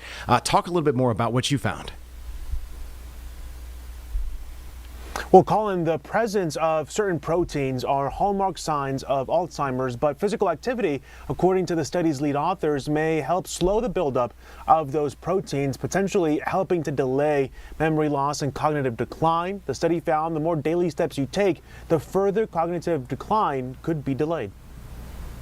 Changes in the brain occur years before the first symptoms of Alzheimer's disease appear, according to the National Institute on Aging. Doctors say physical activity may be one of the keys to prevention. What I tell my patients is that anything is better than nothing, meaning walking around the block is better than not getting off the couch at all. The presence of beta amyloid and tau proteins are hallmark signs of Alzheimer's. Amyloid can begin to accumulate in the spaces between the neurons as early as one's 30s, potentially affecting communication between brain cells. A new observational study shows physical activity could help slow the buildup of tau, and found cognitive decline was delayed by an average of 3 years for people who walk 3,000 to 5,000 steps per day, and 7 years in individuals who walk 5,000 to 7,500 steps per day, according to the lead study author. Dr. Leah Kroll was not involved in the study, but says people shouldn't get tripped up on the exact number. Every step is a small investment in your brain health, and those investments pay dividends over time in the long term. But there's no magic number. Dr. Richard Isaacson agrees and adds that what is good for the heart is also good for the brain. If we can mind our vascular risk factors, lower our blood sugar, understand what our blood sugar is, not just trying to get for, a normal number, but really optimal blood sugar, optimal cholesterol, optimal blood pressure. These are things that can really slam the brakes on cognitive decline. People who were inactive had a significantly faster buildup of tau proteins and more rapid decline in cognition and daily functioning, the study found. The study was small, only 296 people between the ages of 50 and 90, but researchers used objective measures which improved the reliability of the 14-year study, which was published Monday in the journal Nature Medicine. Colin? Well, simple question here is, Ivan, what about training your mind, right? Cognitive training. Does that help slow any decline cognitively as well? There is evidence suggesting cognitive training may help, according to the National Institute on Aging. Cognitive training involves structured activities designed to enhance memory, reasoning, and speed of processing. Experts do say, though, to be wary of any claims that playing certain computer games or online games can improve your memory and other types of thinking. There's currently not enough evidence available, they say, to suggest that any of the commercially brain training applications have the same impact on cognitive abilities as seen in those clinical trials. And really, the most important thing here is to have a conversation with your doctor. All right. Ivan Rodriguez reporting for us from CNN. Ivan, thank you. Have a great rest of your day. All right. We're going to be back in 2 minutes, folks. We're going to take a quick break. We'll see you right after this.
Welcome back, everyone. We are going to go to this White House press briefing right now by Caroline Leavitt to learn more about what the president is up to today.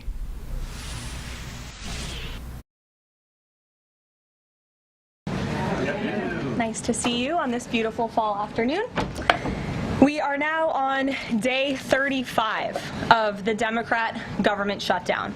The Democrats' obstructionism will break the record for the longest government shutdown in American history tonight. The Democrats are intentionally hurting American families, workers, and businesses with this shutdown to fight for free health care for illegal aliens and to appease their radical left-wing base. And it's a total disgrace. This past weekend, Americans traveling to weddings, funerals, vacations, and meetings faced significant flight disruptions at airports across the country because of staffing shortages. On Sunday alone, more than 5,000 flights traveling to and from U.S. airports were delayed. Since the Democrat shutdown began, 4 times as many staffing shortages have been reported at air traffic control facilities compared to last year. TSA checkpoint wait times ballooned past 3 hours at Houston's George Bush Intercontinental Airport, with some passengers enduring up to 5 hours in line. At nearby William P. Hobby Airport in Texas, security wait times are routinely exceeding 1 hour. More than 13,000 air traffic controllers are continuing to work without pay. Because of the Democrats, these men and women who keep our airspace safe and moving will miss a second paycheck in a row this Friday if Democrats refuse to open the government. Let me be clear to our incredible air traffic controllers across the country. President Trump and Republicans want you to get your paychecks. They want you to be paid. Please call on your Democrat senators and tell them to side with President Trump and Republicans to vote to reopen the government. Our nation's 4 largest airlines, United, Delta, American, and Southwest, have now all endorsed the Republican, nonpartisan, clean funding bill to end the government shutdown. Major unions, collectively representing tens of thousands of pilots, have also joined the airlines in calling on Democrats to pass the clean, nonpartisan CR. The travel industry is also imploring Democrats to end the shutdown and reopen the government. Nearly 500 companies and groups in the travel business, including casinos, hotels, and convention bureaus, signed a public letter warning that America's travel economy has already lost $4 billion due to this Democrat shutdown, and they have called for the Republican CR to be passed, saying Americans expect and deserve a fully functioning federal government during the peak holiday travel season. Never before have we seen private industry and union leadership so unified on the same issue, rallying behind Republicans in such a vocal way. The Democrats have completely lost the plot. They are endangering the safety, prosperity, and livelihoods of millions of Americans. It's well past time Democrats do what they did 13 times under Joe Biden and pass the clean funding bill extension. All we need are 5 Democrat senators to put country over party and vote to end this reckless shutdown. In other news, tomorrow will mark the 1-year anniversary of President Trump's historic election victory, where he won nearly 80 million votes, the popular vote, in all 7 swing states. This was the ultimate poll on November 5th. The president secured a mandate to make America great again, and he has delivered in record time. Never before have we had a president who has kept their promises like President Trump has. I'd like to go over a few of those with you. In less than 10 short months, President Trump signed the largest middle-class tax cut in history, including no tax on tips, overtime, and Social Security to put more money back into the pockets of the American people. The president ended the southern border invasion of the Biden administration, made our border the most secure in history, and he is carrying out the largest mass deportation campaign of illegal aliens in our nation's history to protect our homeland, just as promised. President Trump has aggressively taken on drug cartels by declaring them as foreign terrorist organizations and even blowing up narco-terrorists who have tried to poison the American people with fentanyl and other illegal narcotics. President Trump defeated the Biden inflation crisis, and he continues to implement a pro-growth, America First economic agenda to make America affordable again, and we are seeing the results of that every day. Inflation has remained low and steady, averaging just 2.5% compared to the painful average of 5% under Biden, and we know it was historically higher than that for most of President Biden's term. Meanwhile, real private sector wages are on track to rise by almost $1,500 since President Trump took office, a significant change to the Biden years where private sector wages declined and were being wiped out by inflation. President Trump has ended the reckless war on American energy and unleashed energy dominance, with gas prices now plummeting to their lowest average levels in more than 4 years. President Trump implemented powerful tariffs to rebalance America's trade deals, protect American workers, and returning our country to be a manufacturing superpower once again. As a result, the president has secured trillions and trillions of dollars in private and foreign investments into the United States, which are creating high-paying jobs for the greatest workforce in the world. The president has restored America's place as the leader of the free world through his unwavering peace through strength foreign policy that has already ended 8 wars and counting. And the president ended illegal DEI initiatives in our federal government and is returning our country to a merit-based society based on common sense. President Trump protected opportunities for women and girls to compete safely and fairly by continuing to keep men out of women's sports. Americans have a president who works tirelessly, literally 24/7, to improve their lives and make our country better than it has ever been before. So with that, today we will open it up to questions, and we will start with our independent journalist in our new media seat, Julio Rosas. Julio, please start. Thank you. Thanks, Caroline. So over the weekend in Mexico, a mayor in Michoacan, Carlos Manso, He was assassinated while celebrating Dia de Muertos with his family. His assassination has sparked a lot of outrage. A lot of Mexicans are very upset. They're blaming President Claudia Sheinbaum for not taking the cartel threat seriously enough. Yesterday, she said that, once again, she's not going to allow any foreign military intervention to take on the cartels on Mexican soil, and that Mexico is not going to pursue a drug war similar to what they've done in the past. So my question is President Trump satisfied with Claudia Sheinbaum's approach to cartels? And if not, has Manso's assassination kind of opened up some new options for the United States to pursue regarding cartels? Well, first of all, with respect to this specific news item and this alleged assassination that took place in Mexico, I know the Trump administration, we are aware of that, and of course we condemn all political violence anywhere in all forms. As for Claudia Sheinbaum and the president's relationship with her, I think he has a lot of respect for her as president of Mexico, and he also really appreciates the coordination that she has provided to the Trump administration. I can't speak for her and what she's doing internally in her country. I can speak for the president in saying we are continually pushing Mexico to do more to tackle the drug trafficking and the drug cartels within their country, and we are working with them in any way that we can. And the president has obviously used the full range of executive options in his authorities to crack down on drug trafficking at our southern border and to designate these cartels as foreign terrorist organizations and additional actions as well. Just one more question. Sure. So at the Antifa roundtable that we were at just last month, myself and the other panelists made the recommendation to the president for, speaking of foreign terrorist organizations, to have Antifa not just be domestic terrorist organization, but be designated as a foreign terrorist organization since they have cells in other countries.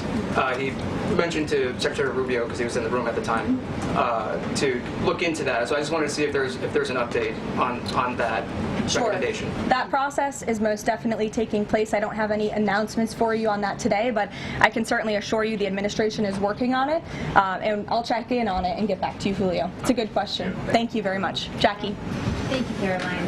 Zohran Mamdani blamed the president for bomb threats and intimidation at polling locations. He said, quote, part of the general approach of the Trump administration has taken to intimidate voters with baseless allegations of voter fraud as a means of trying to repress the voice of Americans across this country. I want to give you a chance to respond to that. Yeah, I saw those comments from Mamdani. I think they are completely irresponsible, and they are based on zero evidence. And I think this is just another example of how the Democrat Party unfortunately stands for nothing. All they stand against is President Donald Trump. And I think it's quite sad to see that we have someone at the top of the ticket on an election day today saying such things about the president when he obviously had absolutely nothing to do with those threats. And on the shutdown, Democrats have been pretty quiet about the president's push for the nuclear option, terminating the filibuster. Is there any concern around here that Democrats might actually want Republicans to get rid of the filibuster so that one day, when they're in power again, the door's already open for them to pack the Supreme Court, give statehood to D.C. and Puerto Rico, make mail-in balloting permanent, those kinds of things? I think the president has been very realistic and strong in his position on the filibuster. He's been very vocal about it. I just spoke to him about it. He feels really strongly about this.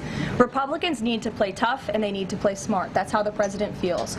And we know that Democrats, if they are ever given a chance at power again in this city, they will absolutely take away the filibuster from the United States Senate. In fact, you had 49 Democrats who already voted to do this before. The only reason it did not move forward was because you had 2 Democrats who are no longer in office because they were run out of town by the far left radical base of their party. And so President Trump is quite clear on this. He wants to see Republicans move as many good pieces of legislation for our country forward in the next 3 years of his administration as they possibly can, and the filibuster is one means to doing that. Talked to Johnson and Thune about it. I know that they had both voiced some opposition. Have there been any conversations with them? He has. He's made his position to them very clear, both publicly and privately. Ouija. Thanks so much, Caroline. Can you help clear up some confusion about SNAP benefits? Because the president just posted that they will only be given out when the radical left Democrats open the government and not before. But just yesterday, the administration said it would comply with the court order to expend the full amount of SNAP and contingency funds by end of business day yesterday. So Did the administration distribute that money or defy that court order? No, the administration is fully complying with the court order. I just spoke to the president about it. The recipients of these SNAP benefits need to understand it's going to take some time to receive this money because the Democrats have forced the administration into a very untenable position. We are digging into a contingency fund that is supposed to be for emergencies, catastrophes, for war. And the president does not want to have to tap into this fund in the future, and that's what he was referring to in his Truth Social post. So the Department of Agriculture, as for the latest SNAP payment in the judge's order, put out guidance to states today on how to get that money to the recipients of SNAP, but it's going to take some time. The best way to get the full amount of SNAP benefits to those beneficiaries is for Democrats to reopen the government. So to anyone who is a SNAP beneficiary at home who needs that assistance, and the president was just saying this is for people who are truly needy, who need food, who need this assistance from the United States government. Democrats are holding it up and making it difficult for the administration to get those payments out the door. So if you are at home and you want your SNAP benefits, call the Democrats and tell them to reopen the government. Blocking that contingency fund for the future if this shutdown lingers on? Look, the president does not want to have to continue to dip into a contingency fund that doesn't even have enough money, by the way, to fund the full program. It takes $9 billion to get the full scale of the benefits out the door. This contingency fund only has about $5 billion in it. So again, Democrats need to reopen the government so we can get these benefits out the door for people who truly need them. Kate. Thanks. The president suggested that if Mamdani wins, that he would cut federal funding to New York. How much funding would be impacted? What would be impacted there? Well, look, we won't get ahead of the election results, nor will I speak to what the president may do in the future. We'll see how tonight goes, and then I'll let him speak on it further. And why did the administration exclude Democratic lawmakers last week? There was a briefing about U.S. strikes on alleged drug trafficking boats. Why were those Democrats excluded?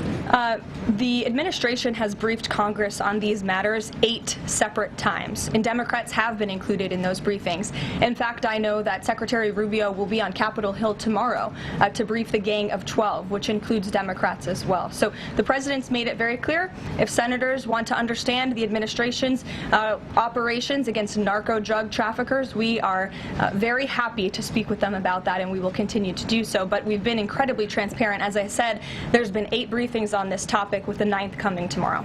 Rachel. Thanks, Caroline. There's been some reporting out there about the possibility of furloughed workers not getting back pay. We know that the president signed that bill into law in his first term. Does the administration... Folks, we have a live conference going on right now with Senator Schumer. We're going to go to this in Washington, D.C. right now. Care insurance bills. How do I provide health care for my children? What if I have to switch hospitals, doctors? What if everything's cut off? What an agonizing decision that Republicans are forcing the American people to make. The open enrollment isn't like past years. It's a 5-alarm health care emergency, and for the first time, millions of families, as you know, will see their premiums double overnight. And for many more, it'll be higher. The average American ICA on an ACA plan will pay 114% more out of pocket. 4 million Americans lose coverage entirely. A 60-year-old couple making $85,000 could pay $22,600 more. $22,000 gone. How the hell is any working family going to afford it? It's just outrageous. And by the way, even if you're not on ACA, Medicare, or Medicaid, already people are reporting from one end of the country to the other, and businesses are reporting health care premiums are going way up because there's less money out there in the system, and the insurers make everybody pay. Here's the kicker. Most of the hardest hit states aren't blue. Here are 5, the top 5. Louisiana, Tennessee, West Virginia, Mississippi, Texas, and then Florida. These are the states that benefited most from the tax credits Republicans are now ripping away. We've asked Republicans to vote to extend these credits 3 times. 3 times they voted no, so they're not innocent or not on the hook for this. And so we're not asking for anything radical, just common sense. This is not a Democratic idea or a Republican idea. It's an American idea and ideal. When Republicans play politics, families are opening their health care bills and wondering how they'll pay them. That's the reality. So we're going to keep fighting day after day, vote after vote, until Republicans put working families ahead of the wealthy few. Senator Murray. Well, as we all know, right now, open enrollment is underway, and Americans are now seeing the true cost of the mega health care hike. And look, it's not just the mega health care hike because Republican leaders are refusing to do anything. 4 out of 5 people who rely on the ACA enhanced premium tax credits live in states that Trump won. That is why it's a mega health care hike. And over 80% of the people who will end up uninsured if these expire are in Trump states. That is why this is a mega health care hike. The 5 states with the largest percentage increases where premiums are quadrupling, Trump states. The next 5 where premiums are tripling, all Trump states. The next 5 after that, you guessed it, all Trump states. That is why this is a mega health care hike. But Republicans won't lift a finger. I have heard one painful story after the next. Diane in Wenatchee said she's going to see her premium increase by $1,400 a month. Damien told me his family faces a $2,000 monthly increase, and that's just my state. A senior in Idaho told me his premium is increasing nearly 8-fold. There's a woman in Tennessee whose premium will jump from $10 a month to well over $1,000. Every day, the mega health care hike gets harder to fix. But the House is on vacation, 7 weeks and counting. Republican leaders are openly saying, don't look to us. We never wanted to lower health care costs in the first place. As for President Trump, well, he's throwing a blowout Gatsby party down in Mar-a-Lago. He is pardoning people who helped terrorists launder money, all while he refuses to work on reopening the government and actively chooses to break the law and ignore the courts to force 42 million Americans to go hungry. Remember, USDA had a plan to keep SNAP running longer, even before this shutdown started. Then Trump scrapped it, pulled it off their website, and now he is proudly posting about blocking SNAP. I mean, he is basically taking credit, promising it won't go out. And as Speaker Johnson put it, they don't want to release the pressure. They are using the American people as leverage. Trump still has the funds to keep benefits going out in full and on time. Right now, he is choosing not to use them, all while he chooses to build himself a new ballroom. Do Republicans not realize that all those families who cannot afford to put food on the table, all those families facing the mega health care hike, they are watching as Trump gilds his office in gold and bulldozes the East Wing to build a fancy new ballroom, as he jacks up costs for working families with tariffs and shovels billions at Argentina, and as he showers goodies and pardons and party favors on his friends, and Republicans shower tax breaks on billionaires. Those families that are getting hurt are watching us. Their grocery bills are rising. Their premiums are doubling, and the Republican lawmakers are doing nothing. Republicans need to get it into their head. Families are not going to forget this because they are going to be paying the cost of the mega health care hike every single month. So they need to get serious, they need to come to the table, and they need to work with us to stop the mega health care hike and reopen the government. Senator Schatz. Thank you, Senator Murray. Everything's more expensive. Electricity, food, health care. And that is not a natural consequence of the economic cycle. Those are intentional policies by the Trump administration. And there is enough money. There's enough money for a golden toilet. There's enough money for $40 billion for a right-wing government in Argentina. There is enough money for a new aircraft for the Secretary of Homeland Security, which is totally unnecessary. There is enough money in the United States of America. What they have decided to do is to withhold it from regular people. And as it relates to SNAP in particular,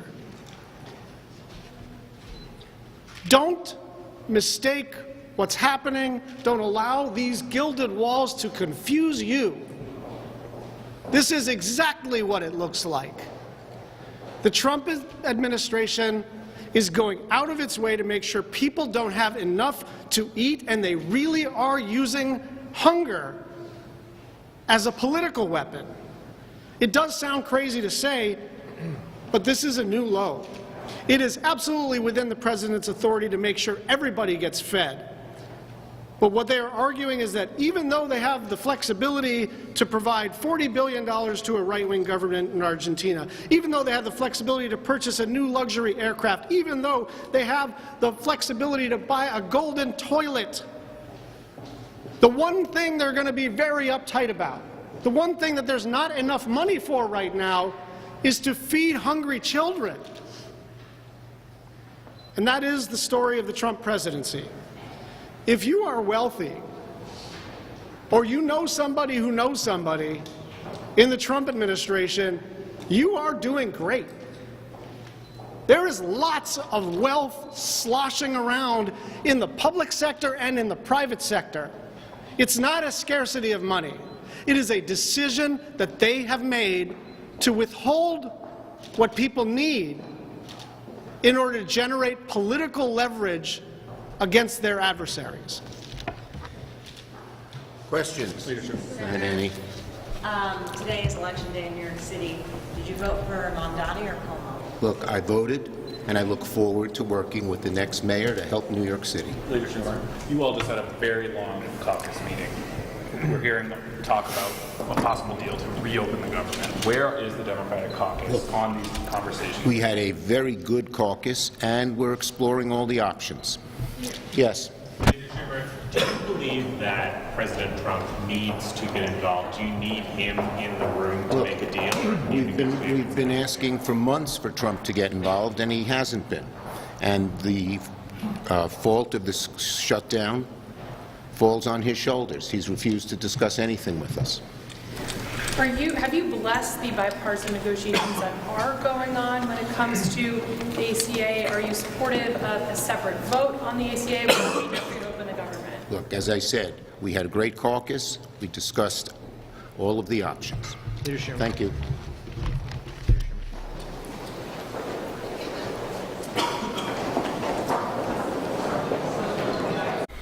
All right, everyone, we have a packed day, or I should say night of coverage when we see you tonight from 7 to 9. Literally have interviews almost every 15 minutes. I will take you not only locally, regionally, and nationally, so you can learn a little bit more about what folks are dealing with in their local elections and on